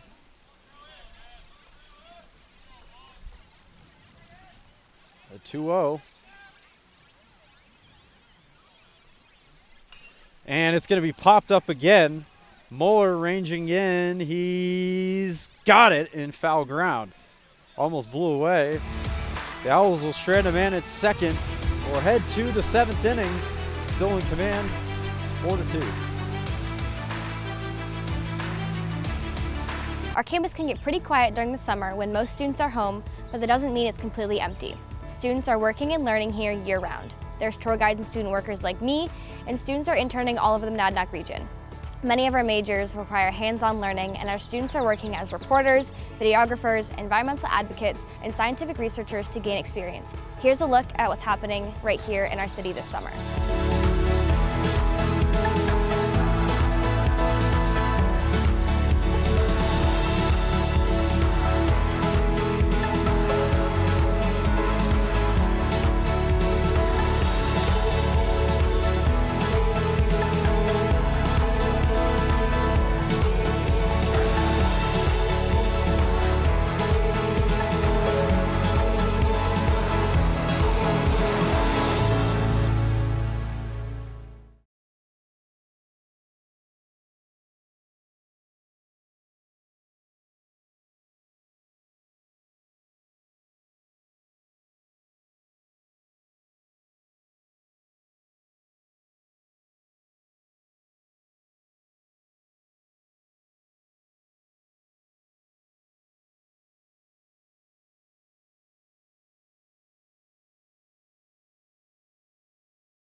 Back in the top half of the 7th. As we'll get a few defensive substitutions for the Owls. Luke Anderson will take over at second after Emmett Bornstein pinch hit. Also, Ethan Reyna will come in and play left, taking over for Shea Zena. Troy Brennan back out for another inning of work. He's been very good since coming in. Couple of scoreless innings, 2 1/3 total worked. And a big swing and a miss there from Luke Dawson.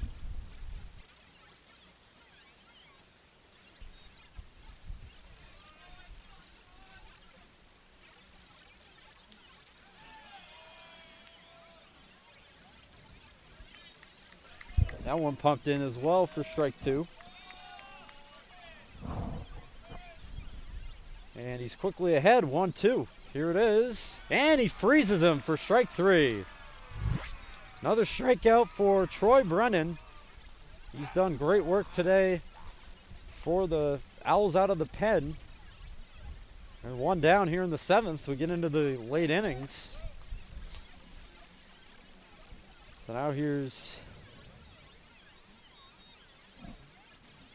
Brian Burkle. Looks at strike 1. Owls trying to hang on to complete the doubleheader sweep over the Western Connecticut State Wolves. That one in for strike 2. He is filling up the zone right now.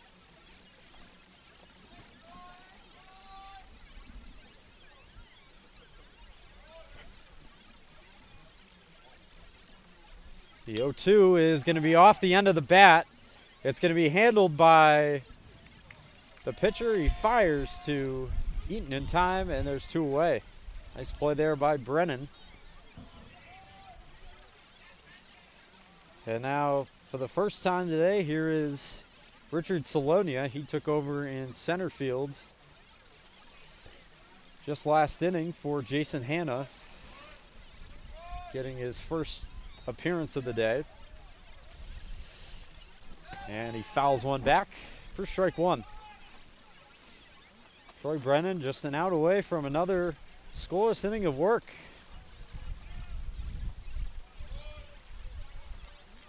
It's been very good here in game 2. Big swing and a miss. Salonia comes up empty. And there is 2 strikes on him now. It's 0-2.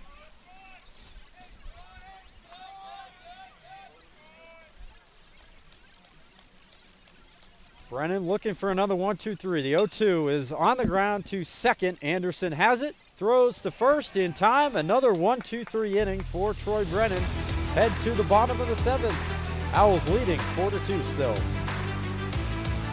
I pledge. I am an NCAA student athlete. And I pledge to be a champion of unity on my team, on my campus, and in my community. I pledge to embrace differences and strive for inclusion and collaboration. I pledge to stand against racism, hate, and discrimination. I pledge to strive for love, care, and forgiveness. I pledge to stand against silence, deceit, and obscurity. I pledge to strive for dialogue, truth, and understanding.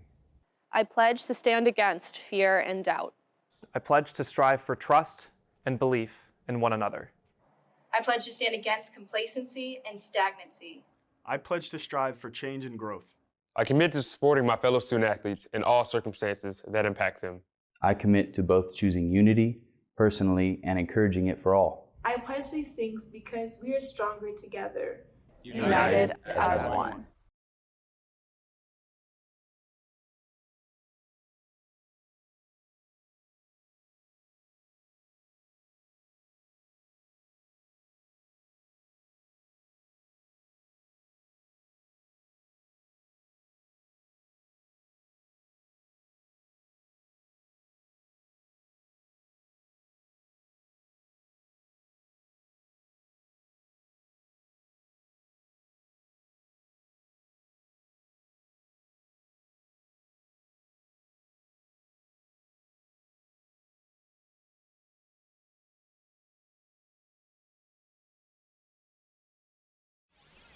Back here in the bottom of the 7th, a reminder that today's broadcast is brought to you in part by Keene Auto Body, located at 543 Main Street in Keene, your collision specialist since 1928. Back here in the bottom half of the 7th, Tommy Ehlers leading off for the Owls. The top half of their order still against Zach Berry as he skies one in the air to center. Back on it is Salonia. He'll make the catch for the first out. And one away very quickly. So it's Brendan Eaton now.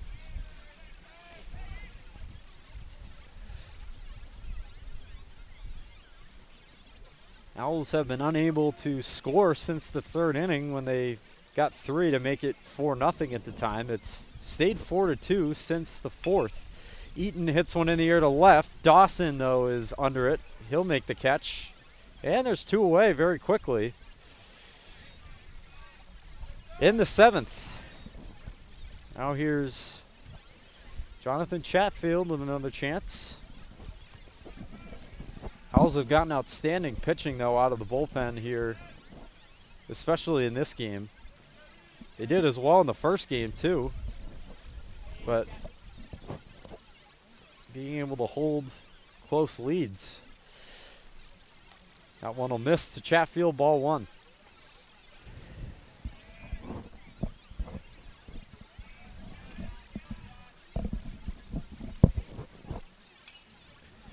That one's popped foul, out of play.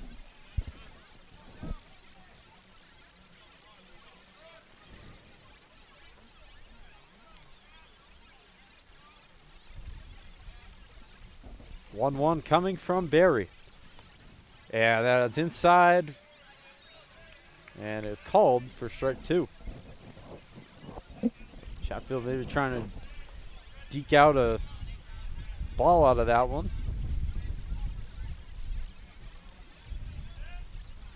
Barry with a long look in, the 1-2. Foul back. And Chatfield stays alive for at least another pitch.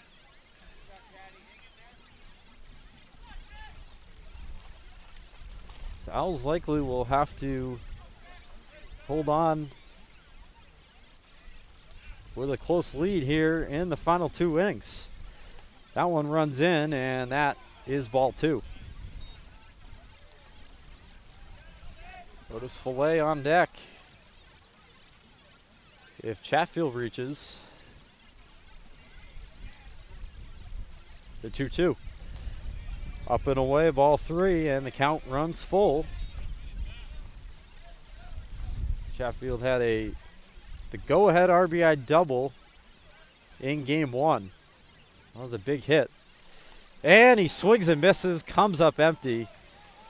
And that will retire the side in the 7th. We head to the 8th. Keene State still in front 4-2.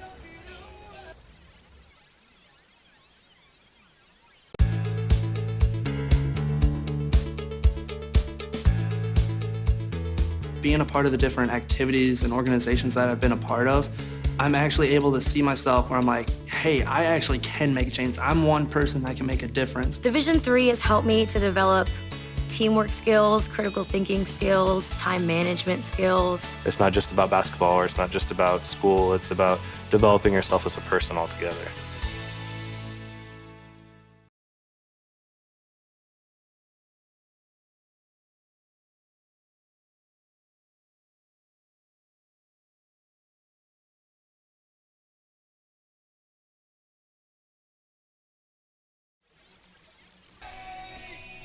Back here on the Owls Media Network, the Keene State College Athletic Department and the Owls Media Network would like to thank you, our community partners. Bulldog Design, get it local, get it Bulldog.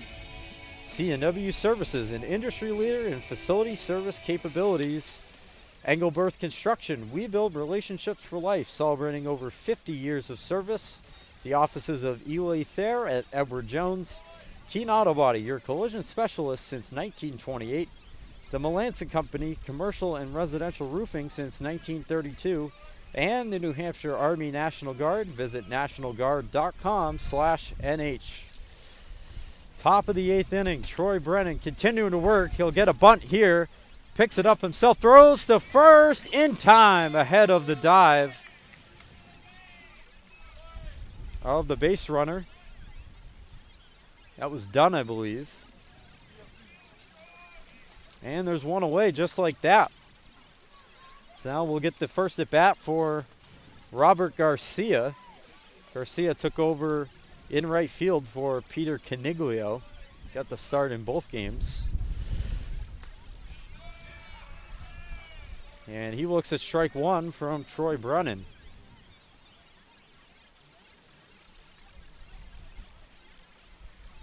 Brennan's now worked 3 2/3 innings.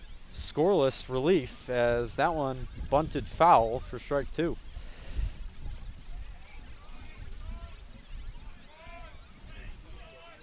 This game's been 4-2 ever since the top of the 4th.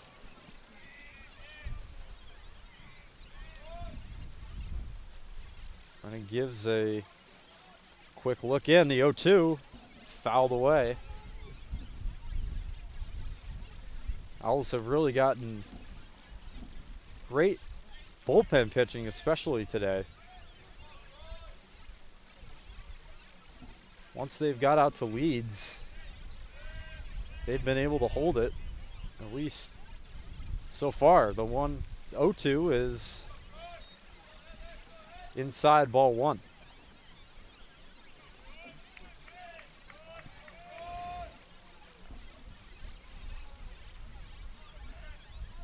Brennan looking for another quick inning. 1-2. Missed a little high.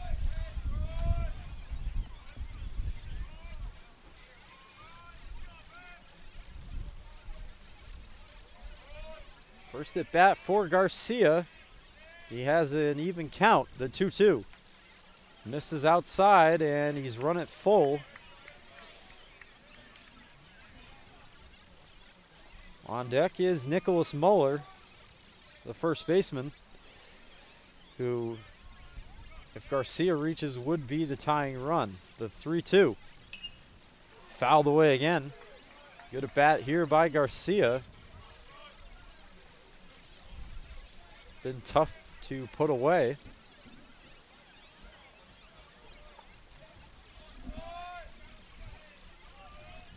In the 8th inning here of Game 2 in West Hartford. 3-2. Fouled away again. Back off the screen.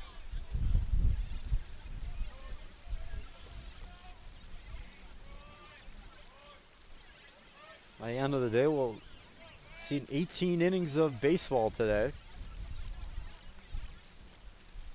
Another full count. That is inside, ball 4. Good at bat by Garcia. And he reaches. And now here's Nicholas Muller.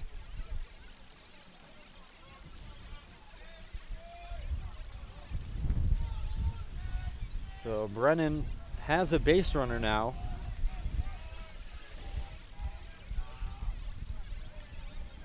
Garcia being held on by Eaton.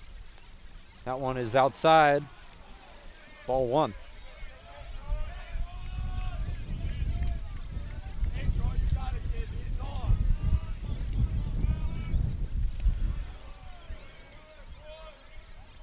One-0.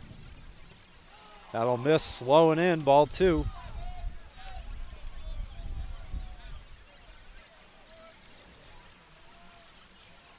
Roman is on deck.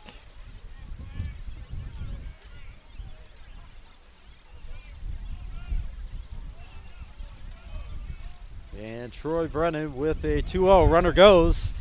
Pitch is popped up into right field. Coming in on it is Barnes. He makes the catch. Excuse me, that's Reyna in right field. He makes the catch. 4 out, number 2. So Barnes has actually moved over to left field.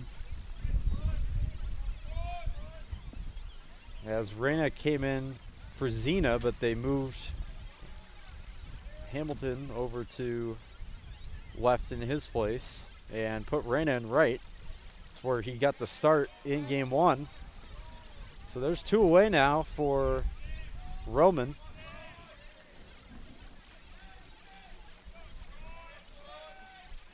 Looking to get out of the 8th inning here with the lead still intact. That one in for strike 1.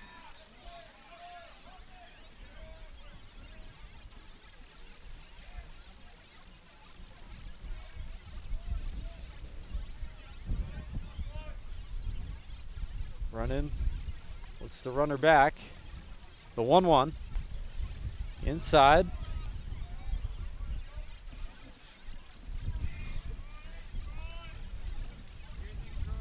Looking to get to the bottom of the 8th. Still in front. 2-1. And that's going to be hit in the air to the left, but under it is Barnes. He's got it right to him to end the inning. So Troy Brennan with more outstanding work out of the bullpen. We head to the bottom of the 8th. Keene State still leads 4-2. If you're not here for Fandom 101, you're in the wrong class. Here we learn the fundamentals of fanology, the basics of bringing the noise, and the physics of bringing it out. Your path to fan mastery begins here. It's all part of the curriculum. The NCAA championships. Attendance is encouraged. Passion is mandatory. Buy your seats today at ncaa.com/tickets. Class dismissed.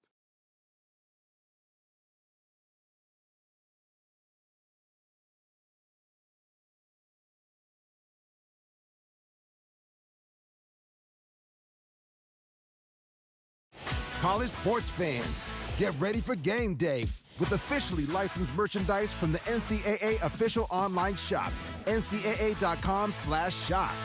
Get the whole family geared up with the best collection of apparel and accessories, including t-shirts, sweatshirts, headwear, championship gear, and more. Visit the NCAA shop for today's special offer and rep your favorite team now. Only at ncaa.com/shop.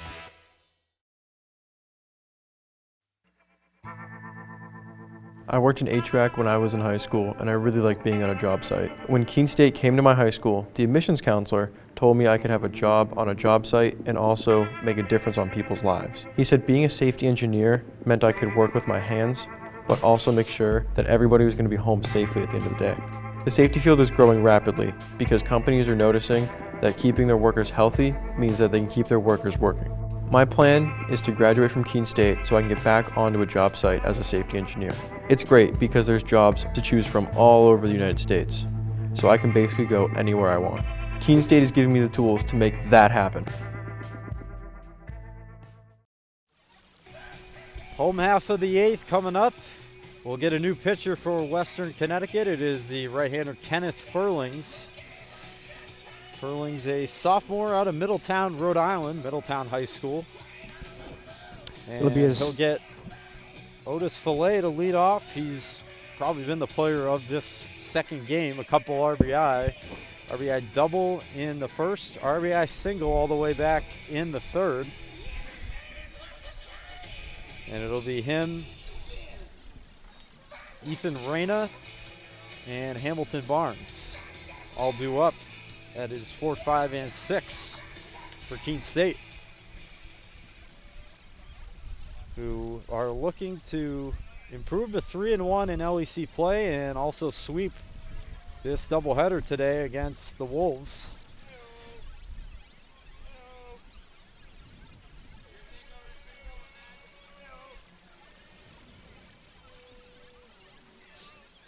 So Fillet stands in.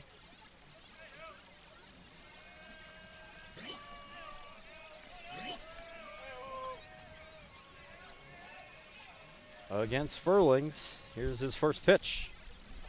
Low for ball 1. Wouldn't mind a couple extra runs here for a little more comfort. Yeah, it's been 4-2 for seemingly forever since that 4th inning. Been a lot of, feels like swinging, really kind of from both teams early in counts. Maybe that second game of the doubleheader effect.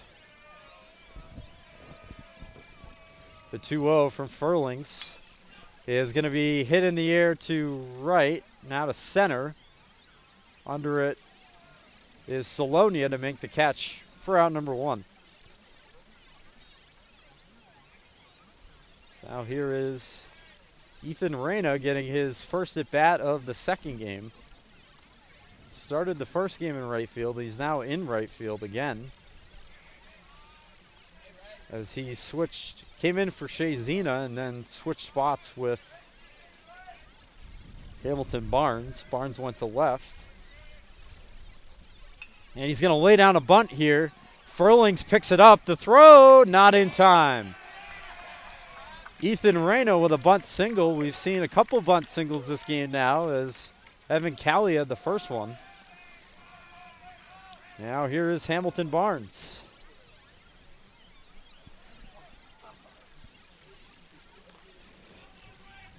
We'll see if Reyna gets going. The Owls have a lot of speed in this lineup. See if they try to move him over. And maybe push across a run here in the 8th. The Owls haven't scored since the 3rd, but the pitching has held up here in game 2.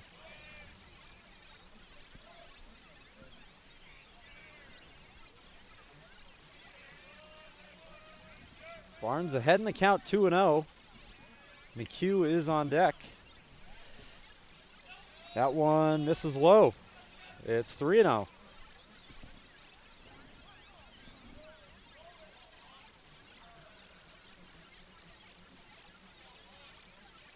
Reyna gets a lead at first. That one bounced in the dirt, not close. So a 4-pitch walk for Hamilton Barnes. Reyna goes to second. And it's a prime spot here for Evan McHugh to drive in a run or two.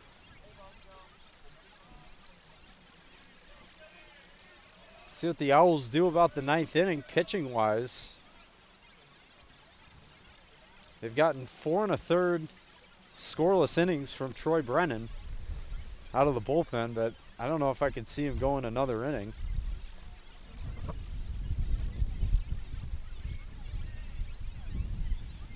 He would get the win, though, if the Owls can hold on.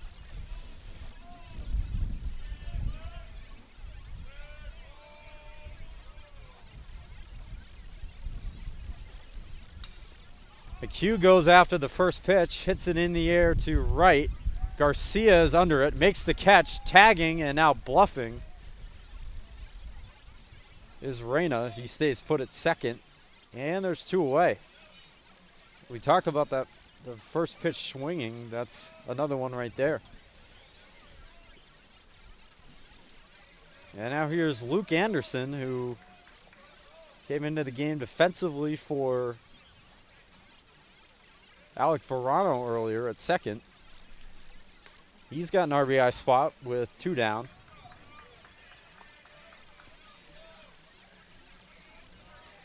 See if he can come through.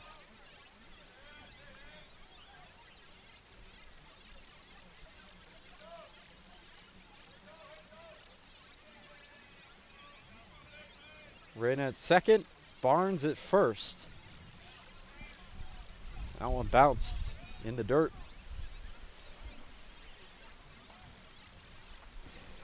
Winds continue to gust a little as they have all day.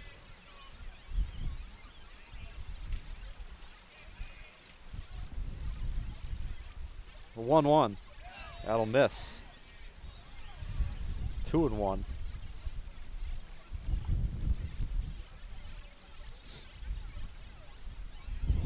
Nearing the likely end of this doubleheader.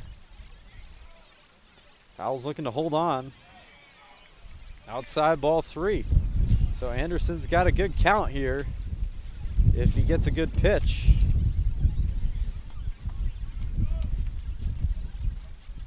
See if he'll take here or if he'll swing away. And he does swing away. It's on the ground, but foul down the first base side. So 3-2 the count.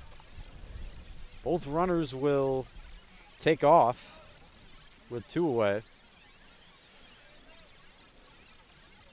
And a gapper here could certainly mean 2 with that in mind.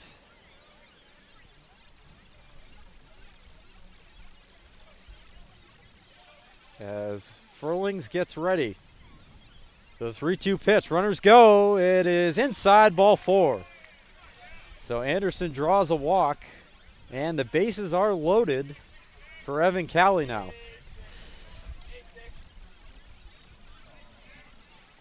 No place to put Evan Cowley in this situation.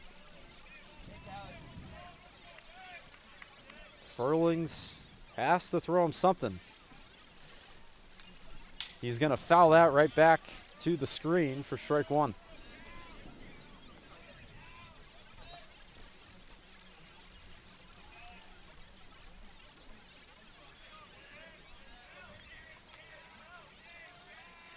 Reyna at third, Barnes at first. One in the dirt. Anderson at first.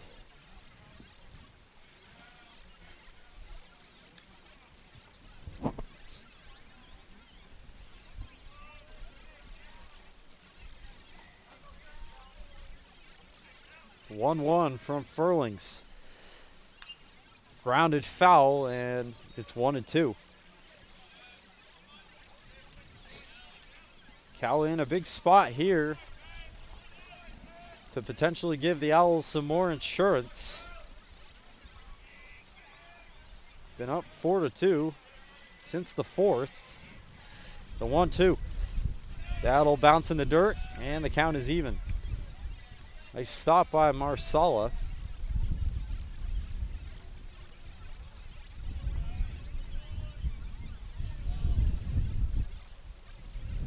Looks like the Owls have, looks like they have a couple pitchers. Looks like one is George Young. The 2-2, inside ball 3. Everybody will be off here with 2 away. On the full count pitch to Callie, nowhere to put him. Another ball and you get another run. Here it is, the 3-2. Popped up and foul out of play.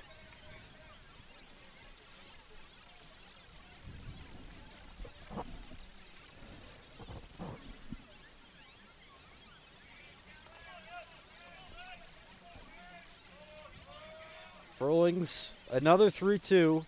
Runners are off. Here it is. On the ground to second. It's got to be fielded quickly by Dunn. The throw, not in time. A 2-run score. Reyna and Barnes both score. And if you're done, you have to charge that ball quickly because Callie, even though he's a catcher, can run. We've talked about that a few times today. That's a big play right there to break this game open. And that, you don't ever want to say, that was huge right there. I mean, now you're talking about a 4-run game as opposed to a 2-run game. Owls make the lead 4 now. They double it. It's 6-2. And yeah, I mean, in that spot, that ball gets away from Marsala. Callie's going to move up. It's now 2nd and 3rd. Now a base hit here from Tommy Ehlers could really open this game up, much like they did last game in the 8th inning. It was 4-3, and then the Owls scored 7. It made it 11-3. That one hit in the air to left. The third baseman, Roman, makes a nice run and catch in foul ground, and that will retire the side. But the Owls get 2 massive runs. Their lead is now 4. We head to the 9th, 6-2 Keene on the Owls Media Network. The road to national championships runs through NCAA.com. And whether you follow one college team or all of them, it's never been easier to get the content you want all in one place. With live broadcasts of multiple championships across all divisions, with exclusive access. This is your ticket to the NCAA tournament. And highlights for every single championship. Stay in the game all season long with NCAA.com, the home of college sports.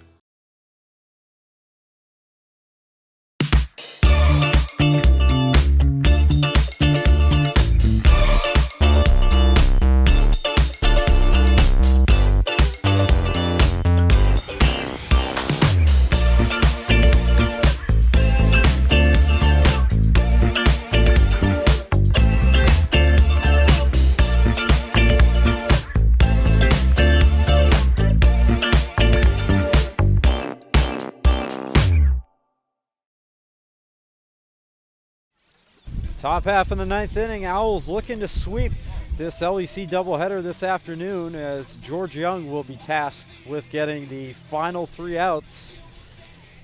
A couple big runs came across there on the RBI infield single from Evan Callie in the bottom of the 8th. That was the first runs scored by either team since the 4th. And that came in a big spot. So, George Young, who pitched 2 2/3 scoreless innings in the victory against the Fitchburg Falcons on Tuesday, will try to get the last 3 here, and it'll be faced by Thomas Keogh to lead it off. 5, 6, and 7. Keogh, Marcella, and Dawson due up as Callie has a quick conference with his pitcher.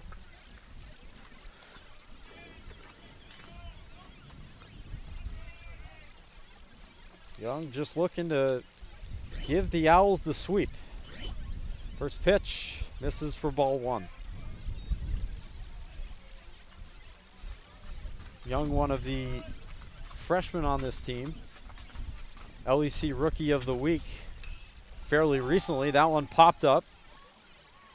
Under it is Eaton, calling it off at first. He makes the catch. One away in the ninth.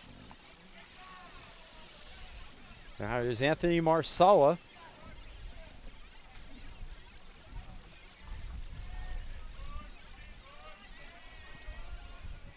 Owls a couple outs away from going to 3-1 in the LEC and also getting their 5th straight win. That will put them at 11-12 on the season. And if they do, they're getting back to the territory of last year. A rough start, run to get to 500 or so. And so now this year we'll see what do they do from here. Yeah. Yeah, very, very right, Ryan. I mean, kind of in a similar start to what they had last year. Exactly. That'll miss ball 3. But now the thing is going to be closing it out. Whereas last year they obviously, faltered down the stretch, 14 in a row. And just playing better baseball as you get later and later into April. Yeah, any coach will tell you want to play your best at the end of the year. So hopefully we'll work toward that. 11-12 and 3-1 certainly would not be a bad place to be. That one's in for strike 2. Marcella flipped the bat, thinking he had ball 4, but not according to Carl Rodriguez. And now Young, who's battled back, has a 3-2. Here it is. That one in for strike 3. Marsala was once again heading towards first, but he rings him up on a pitch on the inside corner, and there's 2 away. And now Luke Dawson stands in. Could be the last man to hit this afternoon for Western Connecticut. Strike 1. Foul tipped into the mid of Evan Cowley.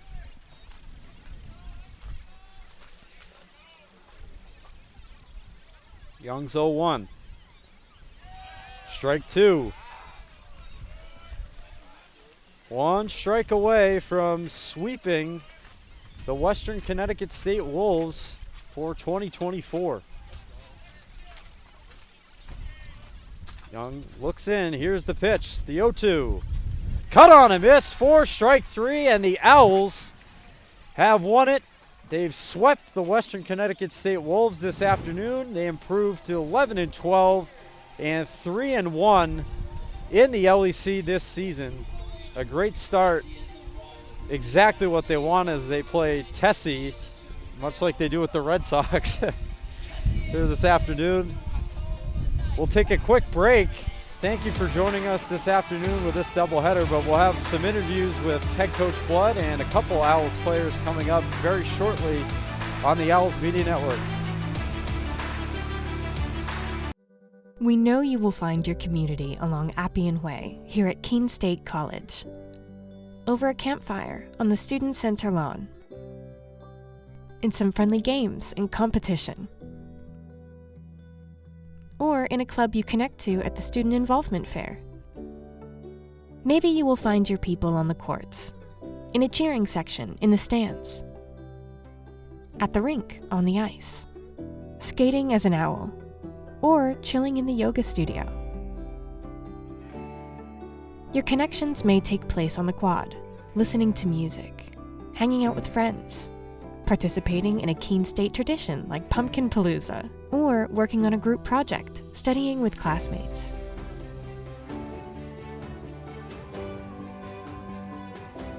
Maybe your talents will bring you together with your community on one of our stages, in the main theater, or the recital hall at the Redfern Arts Center.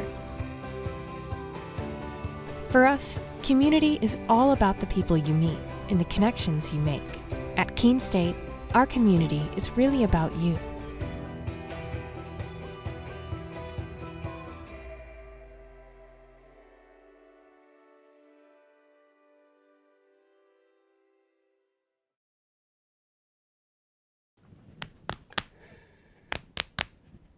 Okay. You want to say it or That's no? up to you.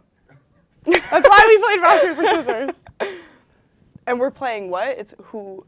We're what's it seeing who called? knows our teammates better. I can Okay. count you in if you want. Okay. But look at the camera. Don't Okay, I'm ready. Ready? Okay. 3, 2, 1. I'm Molly. And I'm Steph. I thought you were going to say it. I got it. Okay, start over. I'll do it. I'll do everything. All right. You said you were going to say it. We played rock, paper, scissors. Okay, I'm sorry.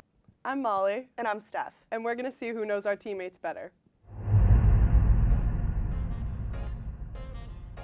Okay. Super small, super fast. Grace Christian. Teresa. Yeah. She could probably touch the moon if she tried. She's such a Lauren Bender. Yes. Ooh. Hard one. She has a really nice, funny, blonde best friend. She Molly Weatherby. Rapunzel. Sarah Bartles. Yes. Oh, another good one. Super funny. Shoot. Fellow middle. Ridiculously cool. Savannah. Veronica. I said a position. I'm sorry, Abe. Oh my God. Love. She's super energetic, super powerful. Colleen Frazier. Gigi C. Super powerful, like jumps and Jess the ball could go through the Timothy. floor. Different one. Rudd. Yes. Throws herself for every ball. Colleen Frazier. Nope. What? Reagan.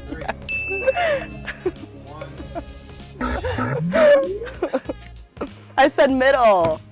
I thought the one about you was funny. It was. I did a good job. Now I need to think of what to say if you get me. I'm scared. Sorry.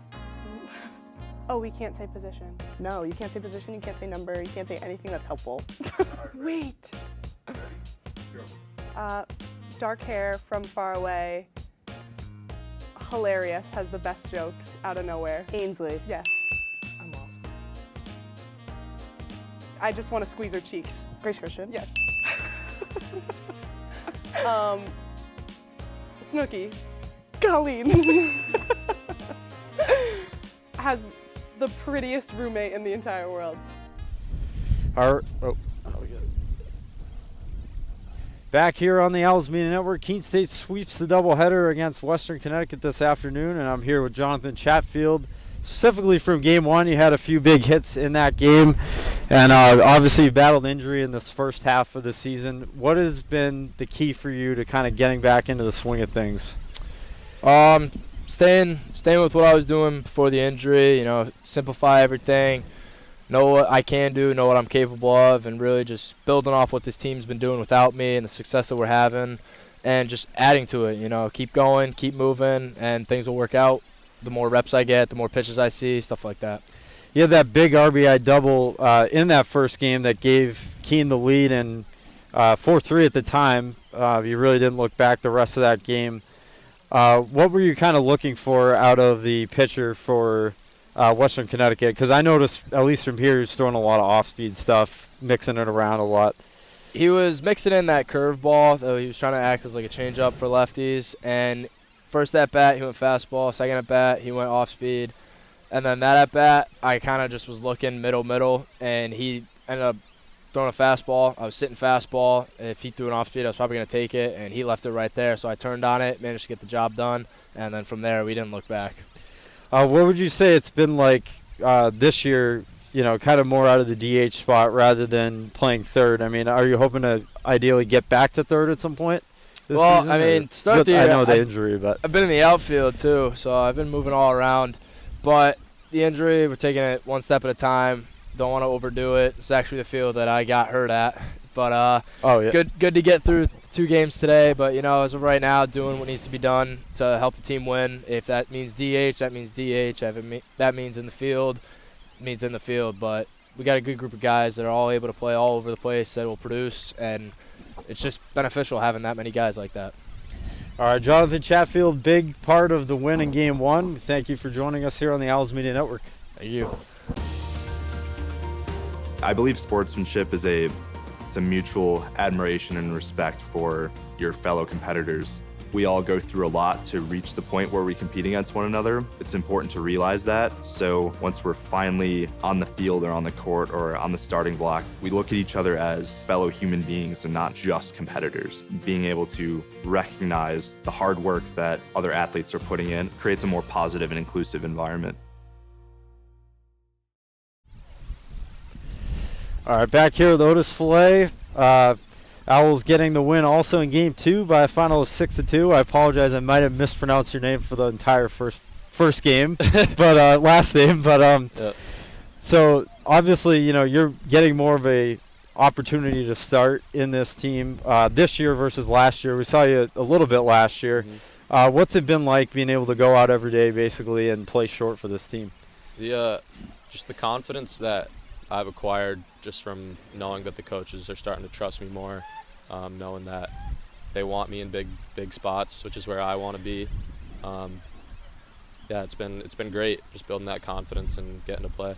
So you had back in, of course in the second game, you had in the first inning, you had that little pop-up that ended up, I think, drifting back into fair territory. Mm-hmm. What were you thinking as you hit that ball? Were you thinking, oh, crap, this I might have popped out or something like that? I believe that was actually a 3-0 count. That coach let me swing at, and I took a bad swing, but sometimes you get lucky, especially when you're hot. I feel like those are a lot more likely to drop in. So. You also had that base hit later in the game. That was in the fourth inning. Mm-hmm. What was going through your mind through that at bat? Like, what kind of pitches were you seeing from, if I can remember the Barry? Yeah, Zach Barry. Yeah, he was going heavy, only challenging me outside. He tried a few breaking balls at bat that were just not very competitive at all. And the more pitches I saw and fouled off, actually, the more comfortable I was able to get.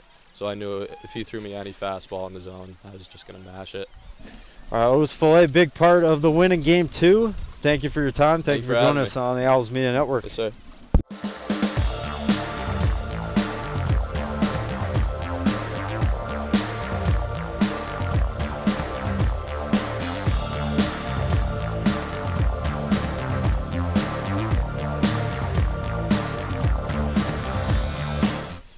All right, now back with head coach Justin Blood. The Owls, of course, sweeping the doubleheader today, improving to 3-1 in the LEC, and also getting their 5th win in a row.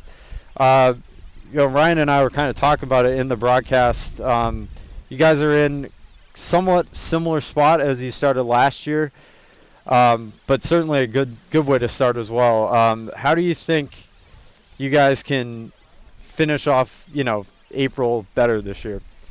I think we just said to the guys in the huddle, this is certainly a good effort today, and to walk anytime you can sweep, it's a big deal on a conference weekend. But we've got some good teams coming up. We got Eastern, UMass Boston, Southern Maine. So we've got some of the better teams in the league that we're going to see the next couple of weeks, and that's kind of been how the schedule has played out the last 2 years. So, like you said, we were in a similar spot last year, and unfortunately, I think the big difference last year at this time was when Phil went down with the injury. And I think right now, even though the pitchers today were a little frustrating in terms of commanding the zone, getting ahead in counts, we made some big pitches when we had to. I thought Troy Brennan was great. Dave Floyd was good. Ellison made some good pitches when he needed to. But I think our pitching staff is slowly improving this year. And at this time last year, we lost Phil and forced some other guys into some different roles, and we were just kind of leaking a little bit on the mound. We hope offensively and defensively we can continue to improve, and I think the pitching is moving in the right direction. So hopefully that will help us finish out April a little stronger. Yeah, you guys got, as you mentioned, some terrific relief pitching today, but I think especially from Troy Brennan.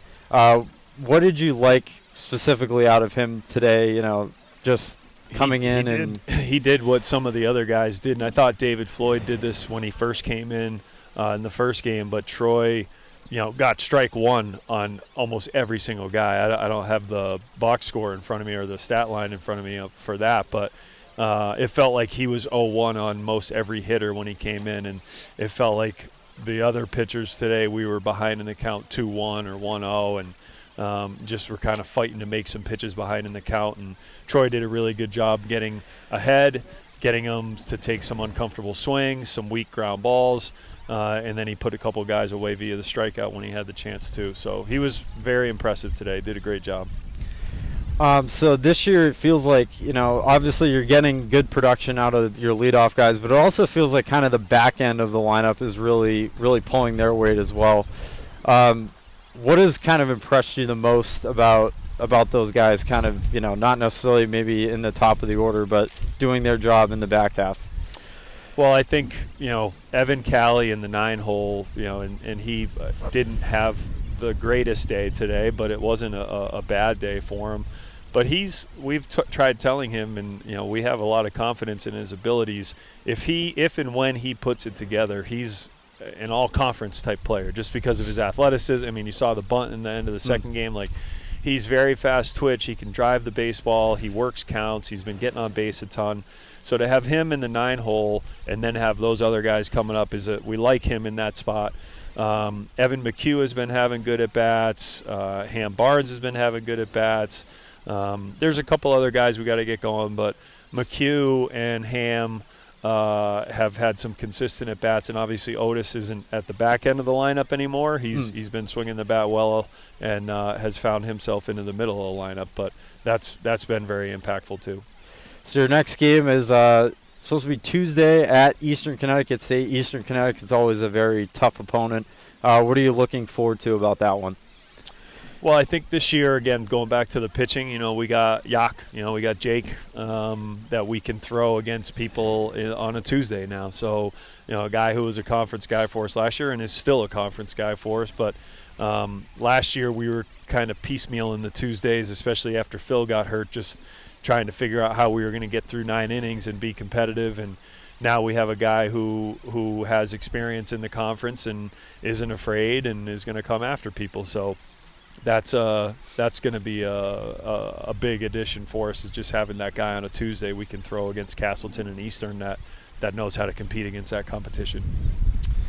All right, always a treat with head coach Justin Blood after every game. We thank you again for your time, and congrats on the doubleheader sweep today. All right, thank you guys. At Keene State College, life is an adventure. You'll forge your path forward. As an owl, you'll take on challenges in the classroom, field, court, or track.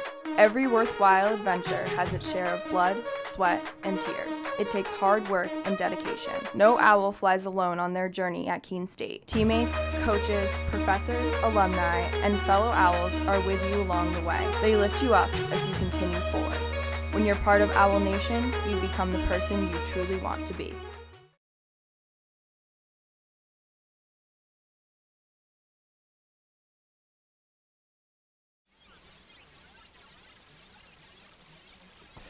Back here on the Owls Media Network, the Owls get the doubleheader sweep today, winning Game 1 11-4. Game 2 by a final of 6-2. And the Owls will be off on Tuesday to face Eastern Connecticut State. Looking forward to that matchup. You can catch that on their athletics website. For Ryan Goodwin, for Ryan Hearn, for everybody on our Owls Media Network production staff, this has been another presentation of Keene State Owls Baseball. We thank you very much for tuning in. Have a good night. You have been watching a Keene State Athletics broadcast on the Owls Media Network. Please tune in to our next broadcast, and thank you for watching.